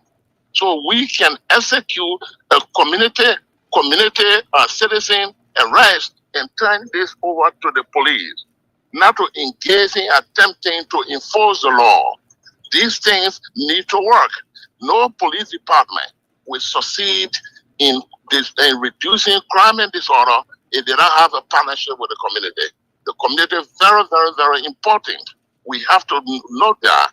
So if there's increase in violent crime, particularly this vigilante justice side, the community needs to stand out. It's today Peter. It's today John. It could be your nephew. It could be your uncle. It could be your relative. So let me ask you. Once it's not a relative. Okay. Let me ask you the particular Go instance, ahead. especially with the motorcyclist issue, right? Most motorcyclists are of the belief that the hikers are notorious, and of course, they're in the community, like you said. The police officers are equally in the community. And in some instances, the police officers know some of these notorious elements. Their names are called. They pass by them. Some of them are their friends. So the communities get agitated that these individuals passing around causing harm for cyclists, endangering their life because sometimes they're dangerously armed and all of those things, but nothing happened. But only when a cyclist arrests a motorcycle criminal, and then it becomes alarming. The police starts to say all of what they say. Well, I disagree that the police know these people and they are friends with them. What I think the community can do is to take the police to task. So if a community member know of a policeman, a police officer that is friendly, that is collaborating, that's aiding and abetting a criminal, the community should report that to the police. You got to test the system. You got to see how it works. The community leadership, all our community got chairman, co-chairman, this person, that person. The community leaders, I want to challenge the community leadership to take the complaint to the police station. No, Papa, what I'm saying is if you, the police officer, know a person and have heard information about a person, can't you arrest the man and bring the man in? Or must it be that somebody from the community must complain the man first? No, but Abu, you cannot arrest the person if you got no complaint, if no crime is committed in plain view. You got to see crime in plain view or someone who have information of a crime being committed, report that to you. Other than that, you cannot just see someone and then believe that you got probable cause to hold them if you don't have. So this is the issue. The community, you're who the media people, all of the radio stations, all of the newspapers, all of you need to stand out and preach about people standing up in the communities. So let's talk about probable cause. An individual in the community, a lot of people have alarmed that this individual is into jacking motorcycle, their stories and all that. Is that not sufficient probable cause for that man to be invited to the police station? Well, if you say a lot of individuals got suspicions that this guy is doing things, those individual suspicions will relate to a discretion of a professional police officer. Probable cause determination is made by the police officer who believe they are reasonable ground, they are evident that you hold this person, the person you believe in, you got probable cause to hold him was involved in committing crime. Probable cause cannot be determined by the citizen that who is not a law enforcement officer that because the public, the community people got probable cause because of that probable cause they believe that the police, it must relate to the police, that it must be the police probable cause. Probable cause to determine. So you agree with me? So you agree with me that a lot of the police officers are ignoring their own duty of ensuring and applying probable cause to arrest and save the community of some of these hidden criminals? No, I don't agree with you because you are saying if the citizen have a probable cause, that probable cause must relate to a police officer. The police officer must have probable cause. The probable cause the citizen or the community member have must be turned over to the police officer. Call the police officer and gain your suspicions. Why you have in mind, why you think this person is, and the police officer make a follow-up. If that police officer fail to do so, move to the next level. Move to the next level, move to the nearest police station, the nearest police depot, or the nearest senior police officer. If all of us start to do this thing in the community, we will compare them to do what is right. But we don't just say because the citizen have probable cause, that probable cause must relate to the policeman. No, it can't work like that. Can we share blame with the courts? Can we hold the courts responsible, the court system, the court processes responsible for some of these most times lack of trust in the judicial system in a community that's leading to mob justice? Okay, let me explain that. Look, the criminal justice system has three components. Component one begins with law enforcement. When you are arrested by police officers, by law enforcement individuals, they take you to the police station, they process you, process require all of the things that go on there, and then charge you and take you over to the court. The court is the second component of the criminal justice system, where you go for adjudication. When you go to the adjudication process, you go through it, your case is taken. If it is indictable offense, the indictment is drawn, the grand jury get an indictment on you. If it is not or to that level, your case charge is taken to the magisterial court. The court process you. That's why the citizen need to understand if that offense for which you are taken to the police station, that offense for which you are taken to the police station and taken to the court, if the case is bailable, that individual get bail and go back home, and the bill does not indicate the case is being dismissed. That is required by law. So when the person leaves that vicinity and go back in the community people get angry. So, and the next file, if that individual is taken to court and sent to prison, on further examination, whatever sent to prison, okay, when that case is up on the docket, if the person don't have a bill to build that case, when that case come out on the docket, the case is put on trial. Abu, most of the time, the victim themselves refuse to follow up these cases.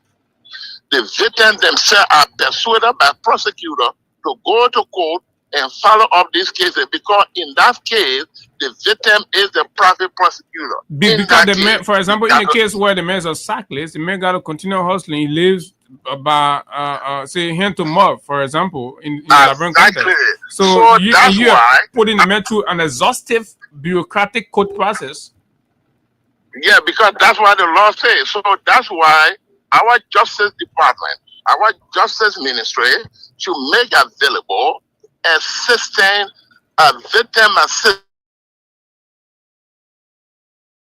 the market. Market might have to go to court, and then market might will not go sell her pepper or the motorcycle without have the time to be going to court back and forth. There should be some assistance. That is not required by law, but there should be some assistance. So a motorcycle were making $500 a day profit, and they say, look, you know what? Saying you got to be coming to court in this case here, all your $500 then we'll give it to you. We'll help you with that because we want to ensure the individual who this thing is prosecuted and convicted of the crime go back in the community and say, look, the man was prosecuted, the man now is in prison, the man going to solve it because the court found him guilty for this offense. And you can only do that. You, the victim, will have to work with the office of the prosecutor to assist them in getting that done. So if you refuse to show out, if you refuse to appear before the judge, if you refuse to cooperate with the prosecution, sometimes the government lost the case. So when they lost the case, you see the man in the community, you say, oh no, they're to guarantee talking to the police station, now the police are now free in. That is how lots of our people don't understand the workings of the law. It's frustrating to go through procedure like that, but that's what the law requires that we do. If we have problem with that, we can petition our legislature to change the law so it works differently. Okay. But until then, we got to go through that process. Okay. So finally, Chief, how do we get an end to this or the reduction in this, because it's happening at an alarming proportion, and of course, lives are being lost without any investigation, without any verdict. People are getting murdered. Daily. You are right. Daily lives are getting lost daily.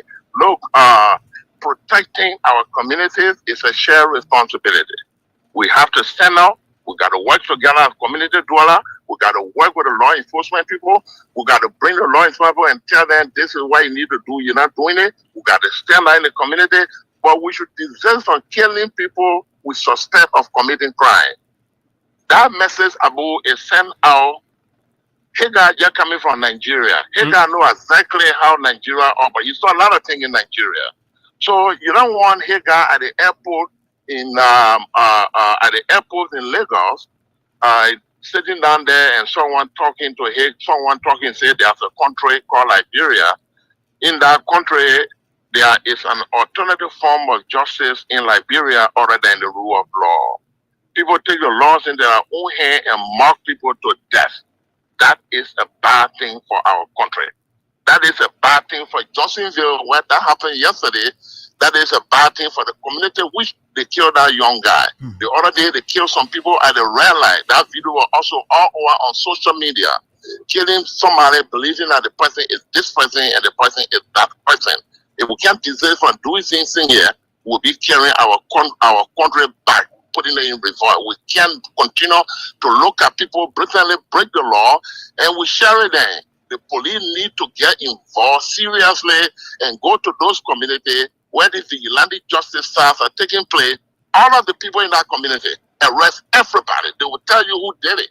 But Go after them, up to now, them, we've seen slow it down. we've seen no reports from the police on any arrest of that sort. Where apparently they might be doing something we don't know, but I'm telling the police they need to stand out. They need to work with the community. They need to intensify their community policing effort.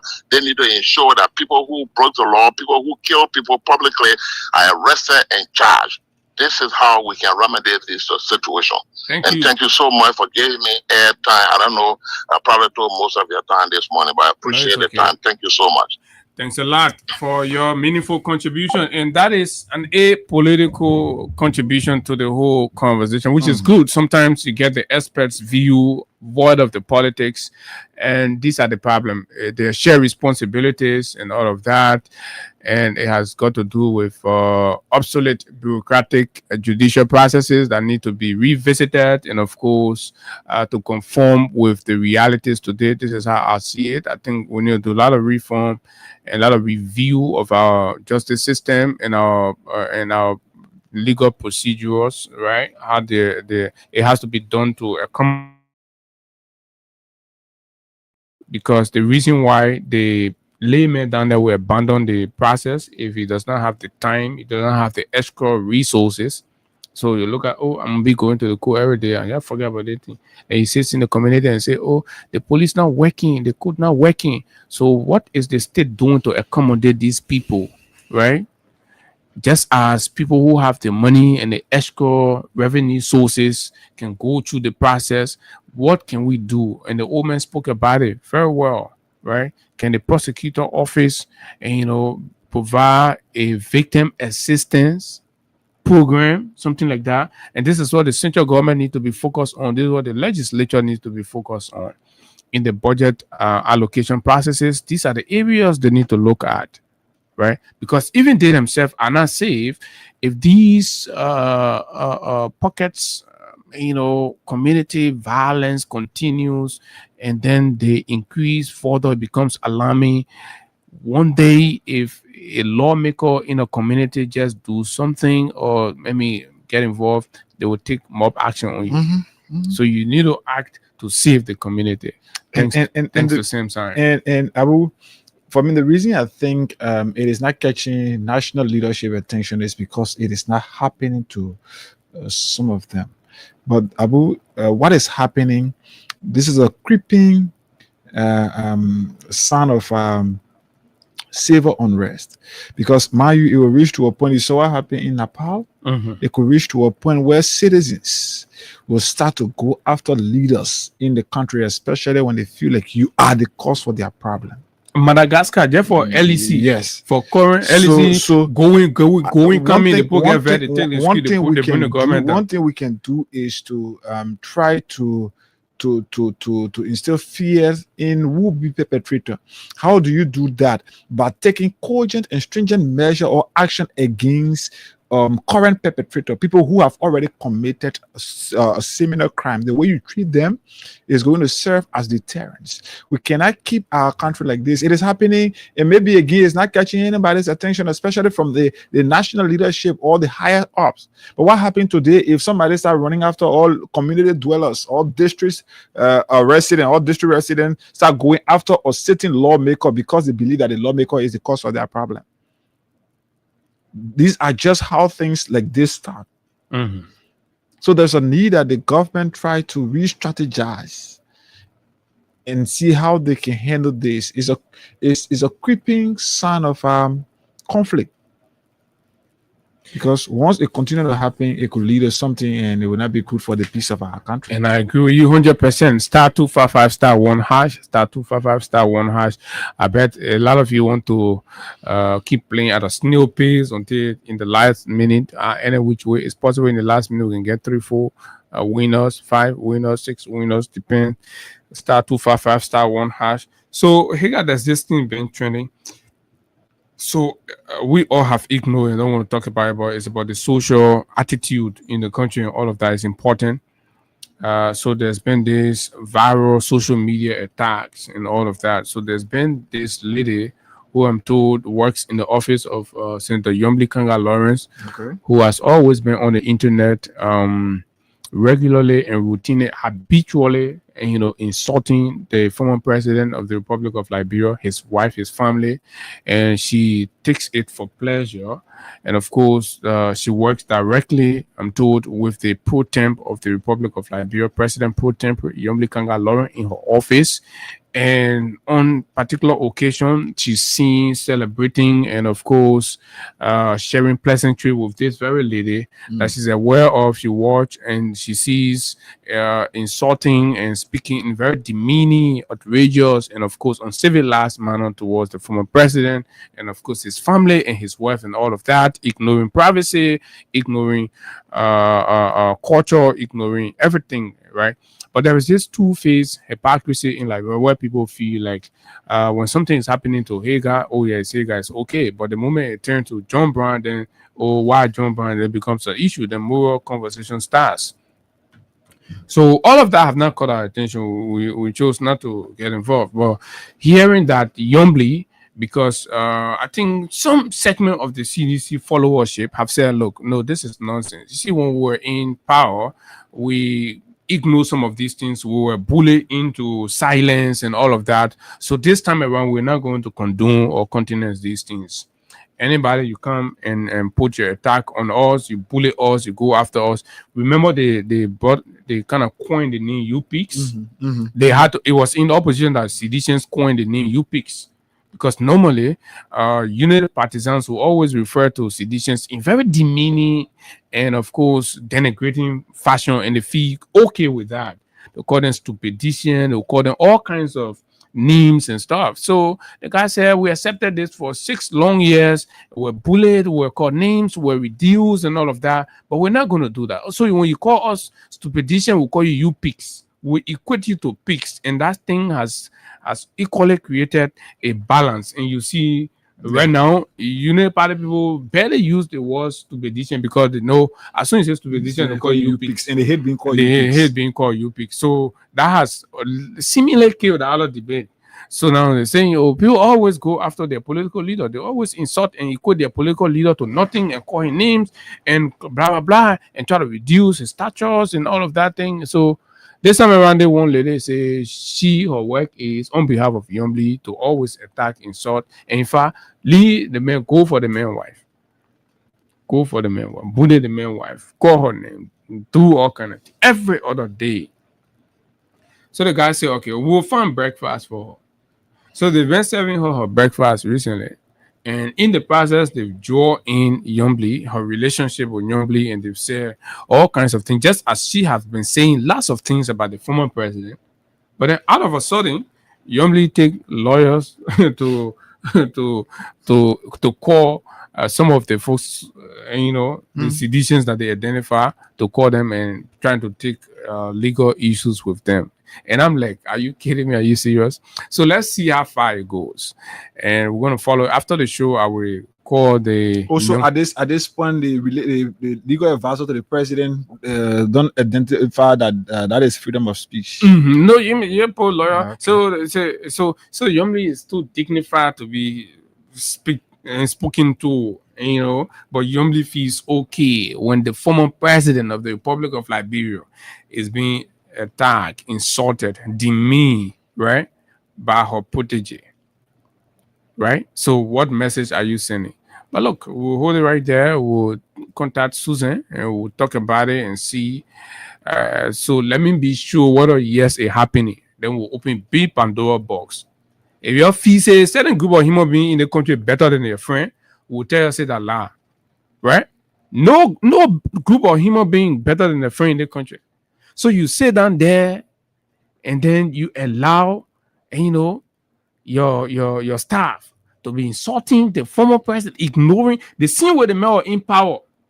You ignore the presidency and cost the man and sponsor and pay, how you call him, Prophet Key, to insult this man dead mother and everything.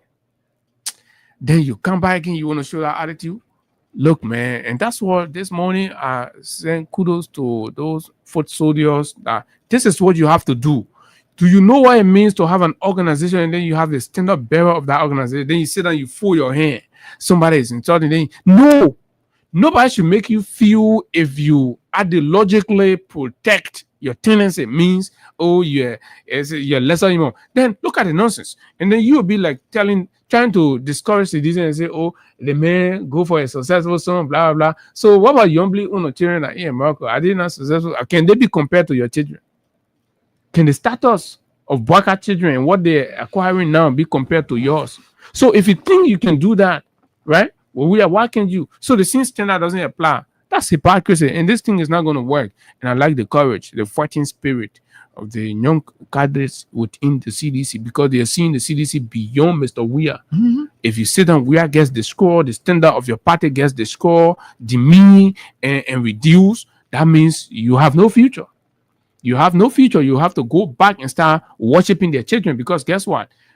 10, 15 years from now, their children will come and inherit the United Party and you'll be worshiping them because you have a demoralized CDC. And that's why you have to remain standing firm and defend because you need the CDC to stand in the space tomorrow to confront. They're attacking you. They're paying people to attack the CDC because they're protecting the space for their children to come and inherit. And you understand? So we understand their gimmick. But anyway, so let's go ahead. The president said you're going to bring yellow machine to the country. Here you go. So this yellow machine thing has been going back and forth. I sent you one video of the PPCC boss. I want you to play it so the Liberian people will hear what the PPCC boss had to say about this whole yellow machine thing versus what his role, his rules are as head of the PPCC, what the law requires, and all of that is important.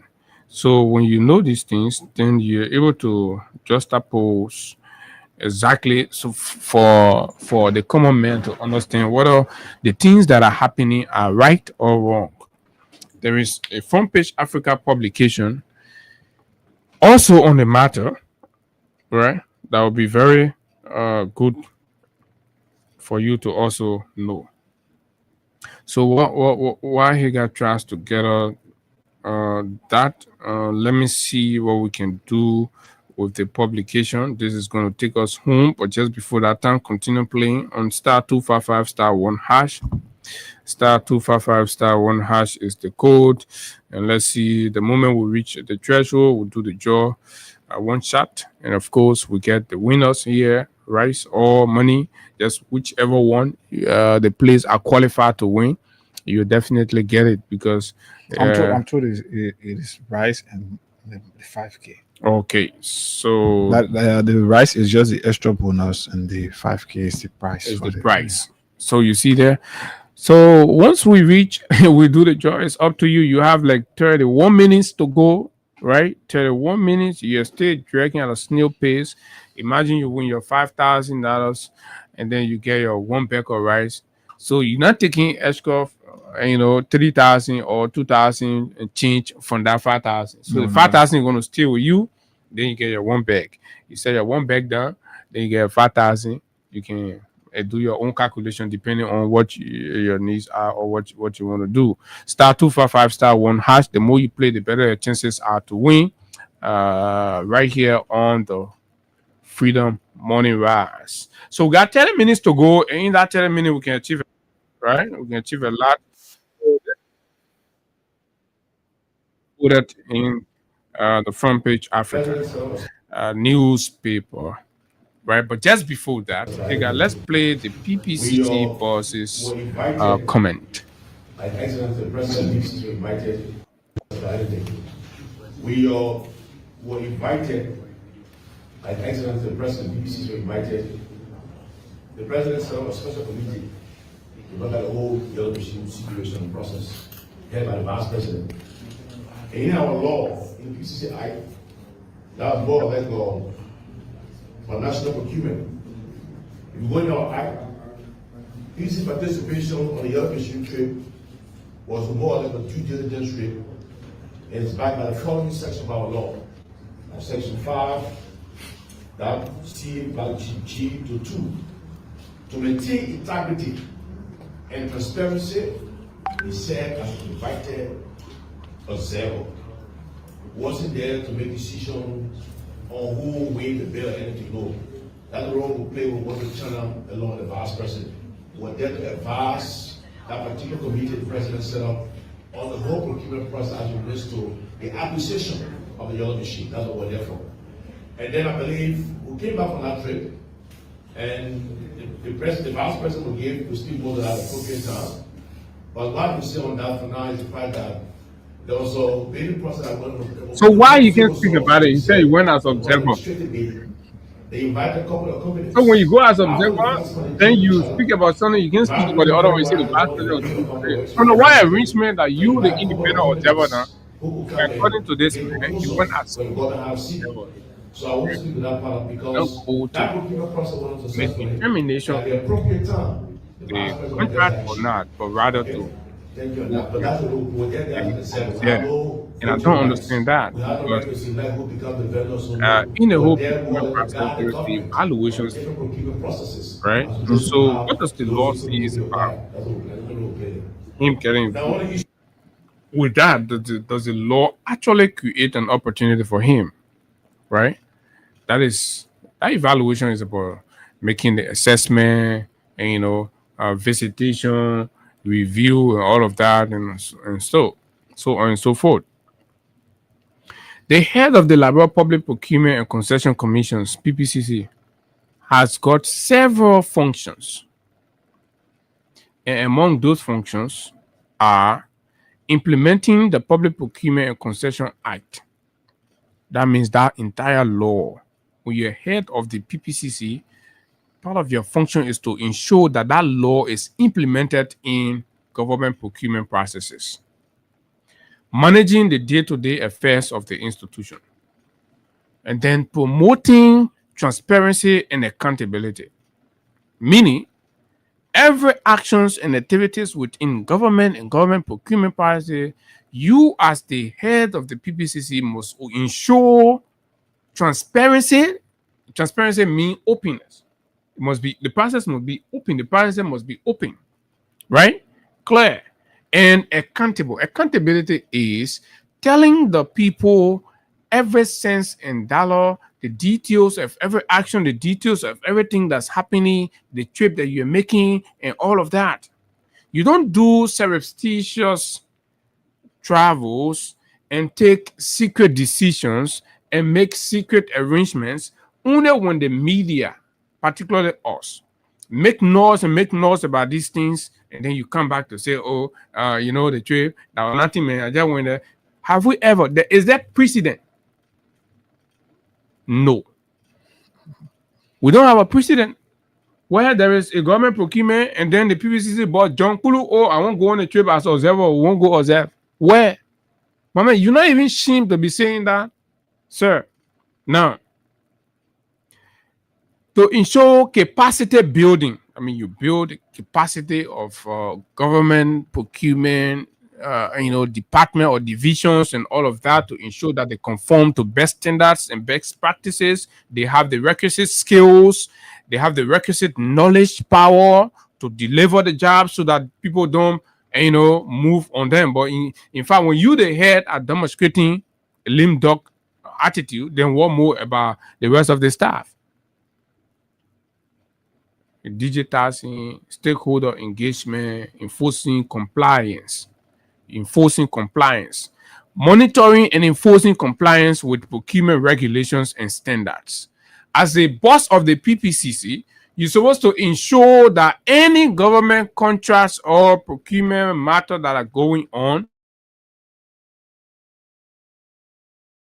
government that's undertaking that, abide and apply by the compliance, enforce compliance to the PPCC's regulation.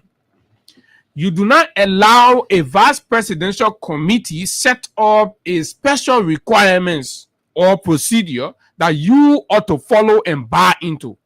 This is the blunder of our PPCC boss, and he doesn't want to accept that, right? He's been shielded, and we know, right? Provide policy guidance. You provide policy guidance to the vice president of it. The vice president of it don't dictate how the process go on, how you follow. No, it is you that sets the rule and encourage the vice president committee to follow in accordance with the laws and the acts, because you're the head of the PPCC, right? But what did you do, Mr. Johnson? What did he do? You let all of those ones. You are to provide policy guidance and advice to the government on procurement-related matters. But rather, what did we see? The Vice President Committee were the one providing guidance and telling him what to do in the yellow machine procurement process. The current head of the PVCC, Borger Scott Johnson, who was appointed since 2023, but for whatever reason he has sold his soul. He has pledged to transform that area and make it whatever.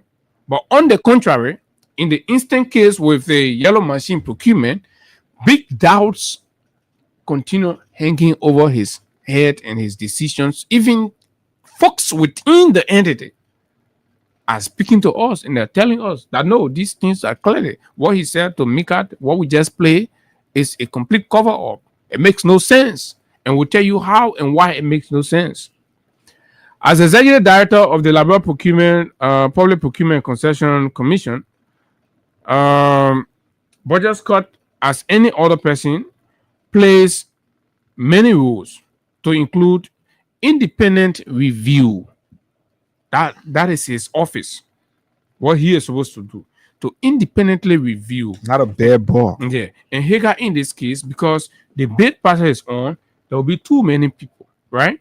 So you don't take side, you don't go joining and going supervising or inspecting, right? No, because you are the referee. You can be a player. That's why you're not supposed to go there, because when you go there, there's a possibility that you could be corrupted. And you come back home, you say that in your referee chair now, you already have that sentiment for whatever party.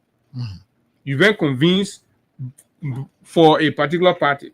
So when you come back, you're not going to review independently anymore, because you have already developed a mindset. You already have a direction. The vice president have already given you a direction. There is no way Mr. Scott Johnson can run away from these facts. These are glaring facts.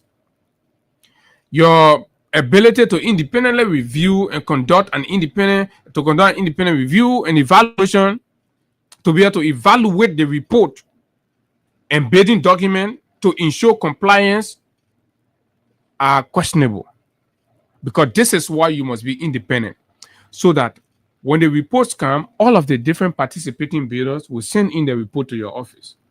You have to review them and make sure that all of them follow, but you yourself are on the trip, right? There is, in no profession you can be the referee and then the player. You got to tell us that alone you have violated your own code of office. Granting no objection. As the head of the PPCC, the law allows you the opportunity to grant objection if satisfied.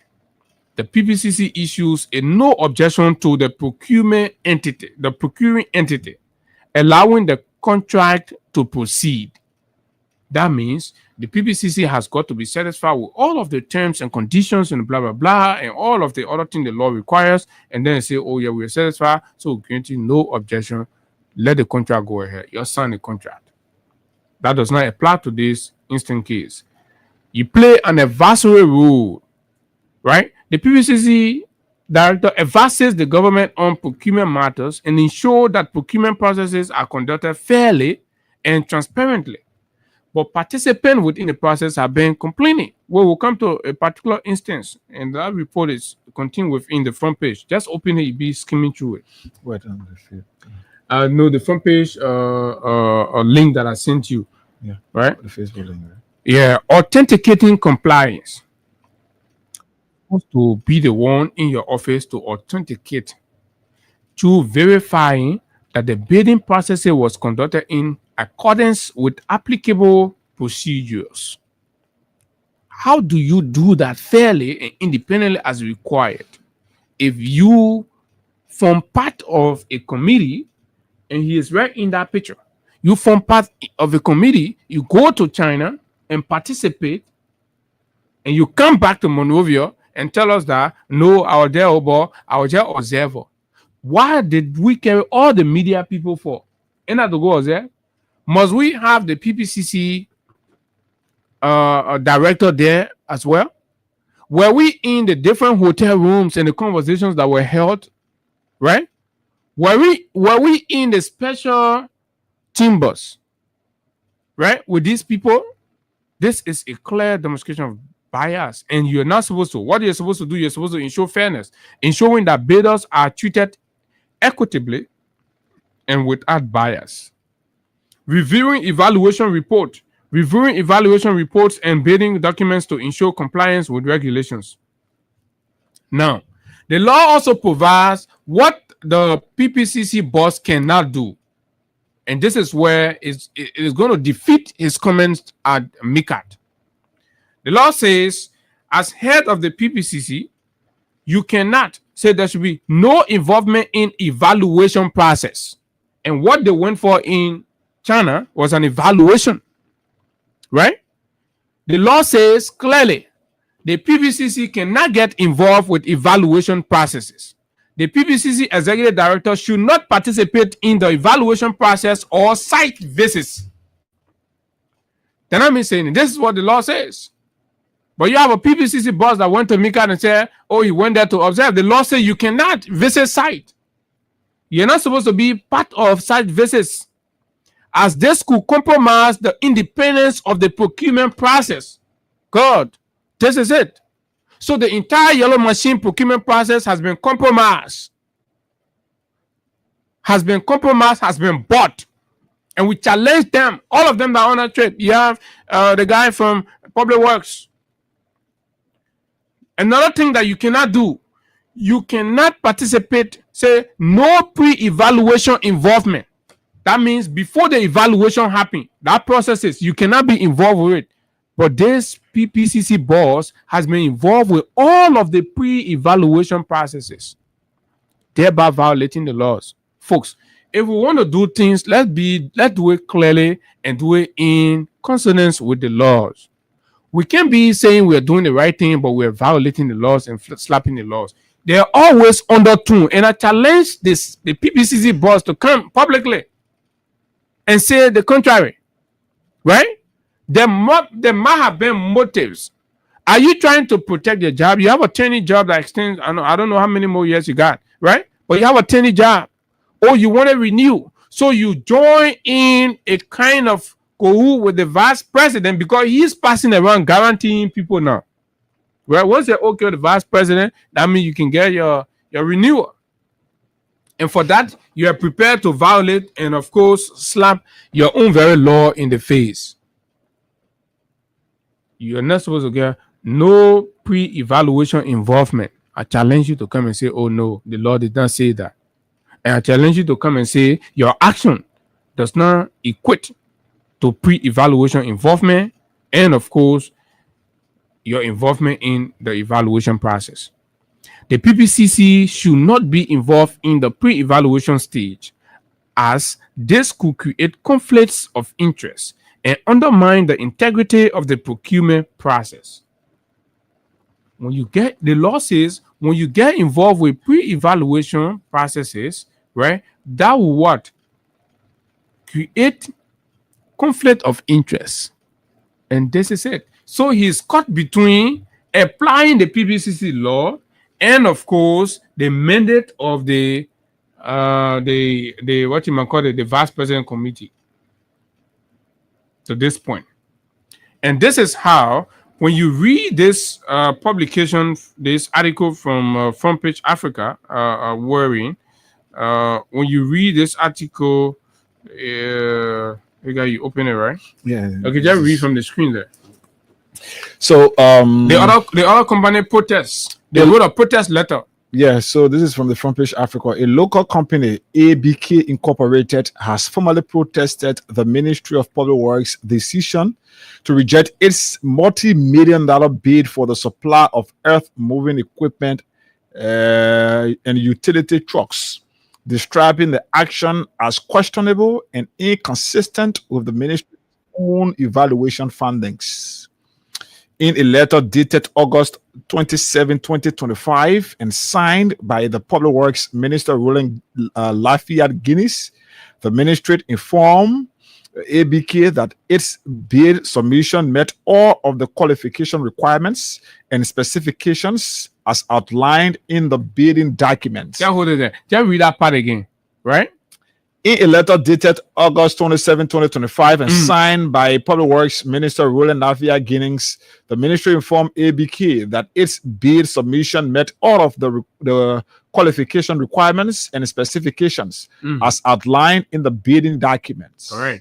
However, the letter went on to declare the company's financial proposal not satisfactory and not responsive to the government of Liberia's pre-financing plan, a justification the firm says lacks merit. Okay, so hold it right there. Listen to the contradiction, right? So the bidding document contains all of the requirements from the government entity that's requiring the bid or that put out the bid and all of that, right? So Public Works is part of it, and you know the yellow machine thing, right? So Public Works writes a communication and says to ABK, for example, and said that your company met all of the requirements as contained within the bidding document. But however, right, we are rejecting your company because the financial proposal that you made are not satisfactory and not responsive to the government of Liberia pre-financing plan. So who created that extra pre-financing plan that was not contained within the bidding document, even though the bidding document had its financial plan, right? Now, that's the course we'll get to, but let's hang that one there, and then he can go with the read further. This is to notify you that your bid submitted June 30, 2025 for the supply and delivery of 285 earth-moving equipment and 20 utility pickup trucks under RFB number MPW/MRF/G/ blah blah blah blah blah, with a bid price of 25,237,100 United States dollars, met all of the qualifications, requirements, and specification required by the Ministry of Public Works as outlined in the bidding documents. However, your financial proposal terms of payment parenthesis is not satisfactory to the government of Liberia, the letter stated. The letter further noted that ABK's bid was deemed not responsive to the government's pre-financing plan according to the ad hoc bid evaluation panel and approved by the Road Maintenance Committee and the Public Procurement and Concession or the PPCC respectively. In response, ABK lodged a formal complaint invoking section 125 of the PPCC Act, which that before the ABK company's response, right? The portion here, what they talk about the financial requirements. So now the question becomes, folks, that you all need to ask the PPCC, the Public Works, and remember, I've been telling you that there's a syndicate that's been built already, set up. This quote unquote Jeremiah Kuhn presidential syndicate that's exploiting every contracts and getting whatever they can get to prepare themselves to build a strong, a solid financial, position in the lead up to 2029, sorry. So this is it. It's unfolding gradually. So we will get there, but we're not there yet. Okay, so let me see. So the government of Liberia, first of all, is represented through the institution that put out the bid. And in that bid, the bid document, all of the requirements of the government of Liberia is represented in that bid document. So this is the point I always want you to know. So if you say to a company that we are satisfied with all of your submission and it has met and satisfied all of the requirement within the bidding document, so you come back and say, yet we deny you because there's a government of Liberia. So that is the work the government of Liberia thing they're telling you about. It is the agreement of the syndicate, of that special group of people that are sitting somewhere that did not see their own interests reflected sufficiently within the bid satisfaction that ABK made in accordance with the bidding document. So other companies accepted to provide those additional underside kickbacks that is not contained. So this is the satisfaction that they're talking about. You see the way the people running this country and using the country. I see all of you hungry folks out there still be defending these people, and you don't even know what is going on in your own country. You don't even know what is going on in your head. Let's go ahead with ABK letter and his response. Okay, ABK. The letter further noted, okay, blah, blah, blah. In response, ABK lodged a formal complaint invoking Section 125 of the PPCC Act, which allows aggrieved bidders to seek an administrative review of procurement decisions. That means you write the people and say, okay, I challenge the action. So let's go and review the process. We hereby lodge a complaint under PPCC Act Section 125 regarding the rejection letter we received on September 15, 2025, dated August 27, 2025, which states that our bid met all qualification requirements and specifications, but was deemed not responsive because the financial proposal, terms of payment, was not satisfactory and not responsive to the government's pre-financing plan, the company's management would. ABK added, we acknowledge receipt of the results of the above procurement package, reference as follows. We have our attributed facts and circumstances surrounding the unfair evaluation process. That hold it right there. And what did the law require for the PPCC to do? Fair what? Evaluation process. But when the PPCC director gets involved with pre-evaluations and all of that, it ends up into what? Unfair evaluation processes. So are you connecting the dots? Are you getting where we are going? And the man goes to Mika and sits there under a stage and arrange press conference and start to say, "Oh, I went to be observer." Are you even supposed to be there? And this is it. So when we told you that it will compromise the process, this is how a company that participated, a company that got satisfied and of course clear, that later on got denied, is alarming and of course citing laws to say that the process was unfair and our denial was unfair. Go ahead. The company further contended that its bid contained no material deviation from the stated requirements, arguing that the rejection makes apply Section 62(9) of the PPCC Act. Fine. So what they went and toward the law, the poking finger. So in the layman, the finger this section of the PPCC law to twist it in way and make it like say, so practically and of course objectively, no, the people met all of the standards and the requirements, but the thing is the cost here is certain quantity of pickups were supposed to be given beyond closed door, right? Setting amount in cash. With this ABK operations, they're afraid that once Liberian men, enter the mail at some point, Lambar or bring the thing out. So they want to deal with the Chinese people, right? That's how they're doing the whole thing. Go ahead further, bro.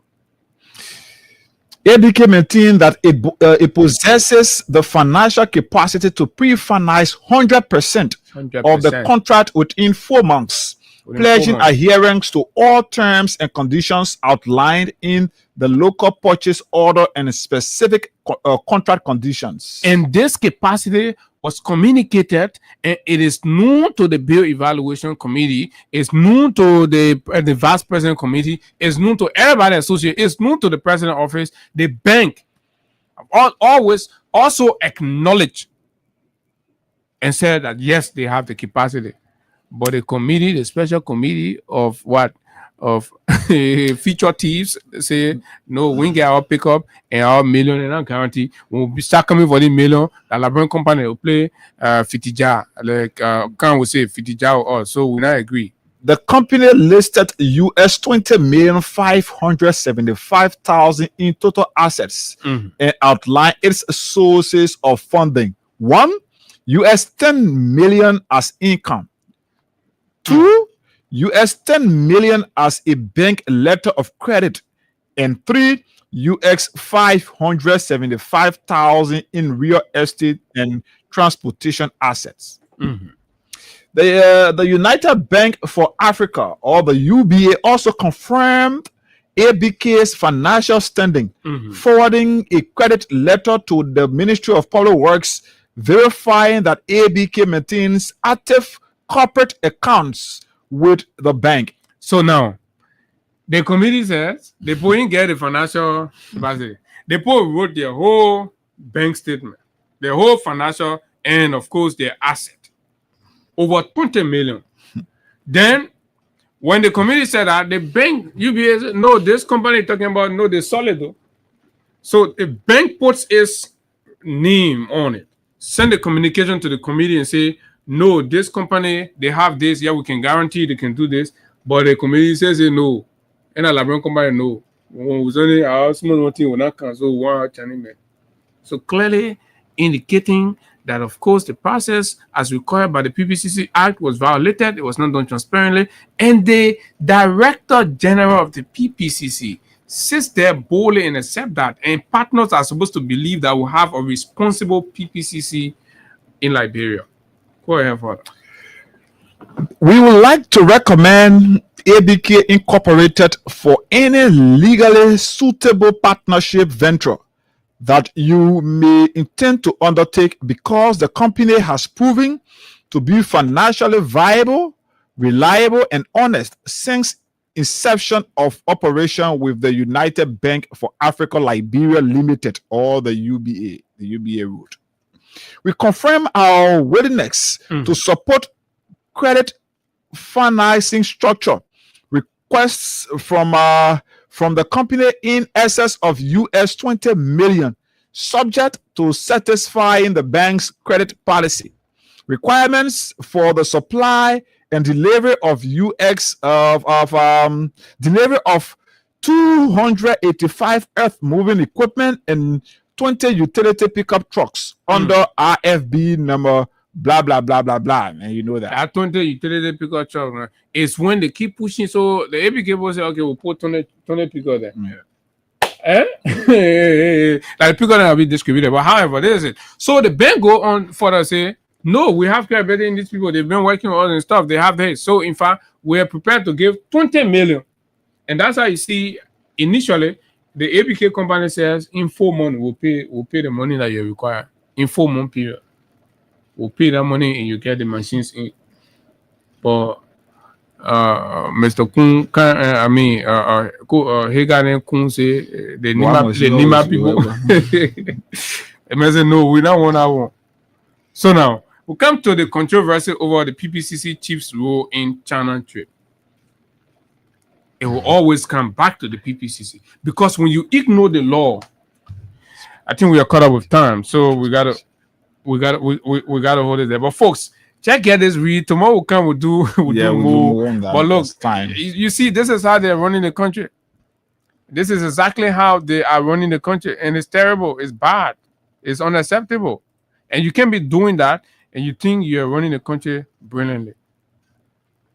When they say, "Oh, Liberian company, Liberian businesses, they can't do that." How do you create middle class?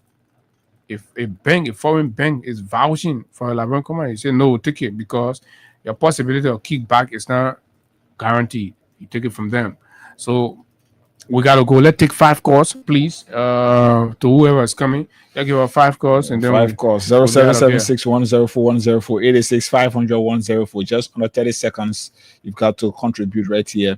0776104104 Let's see if we can pick just 5 calls. That is if we can have them, but if not, we can. Then we don't have the time to be. Okay, this is Thomas. Thomas, good morning. Good morning, Abu. Good morning. Let me say good morning to your many listeners. Thomas Nsabo in my capacity as press and propaganda secretary for District 2 UV. Abu, let me say thank you to you and HAGGAI for the many talking points. I see what Omer Sensana said is true.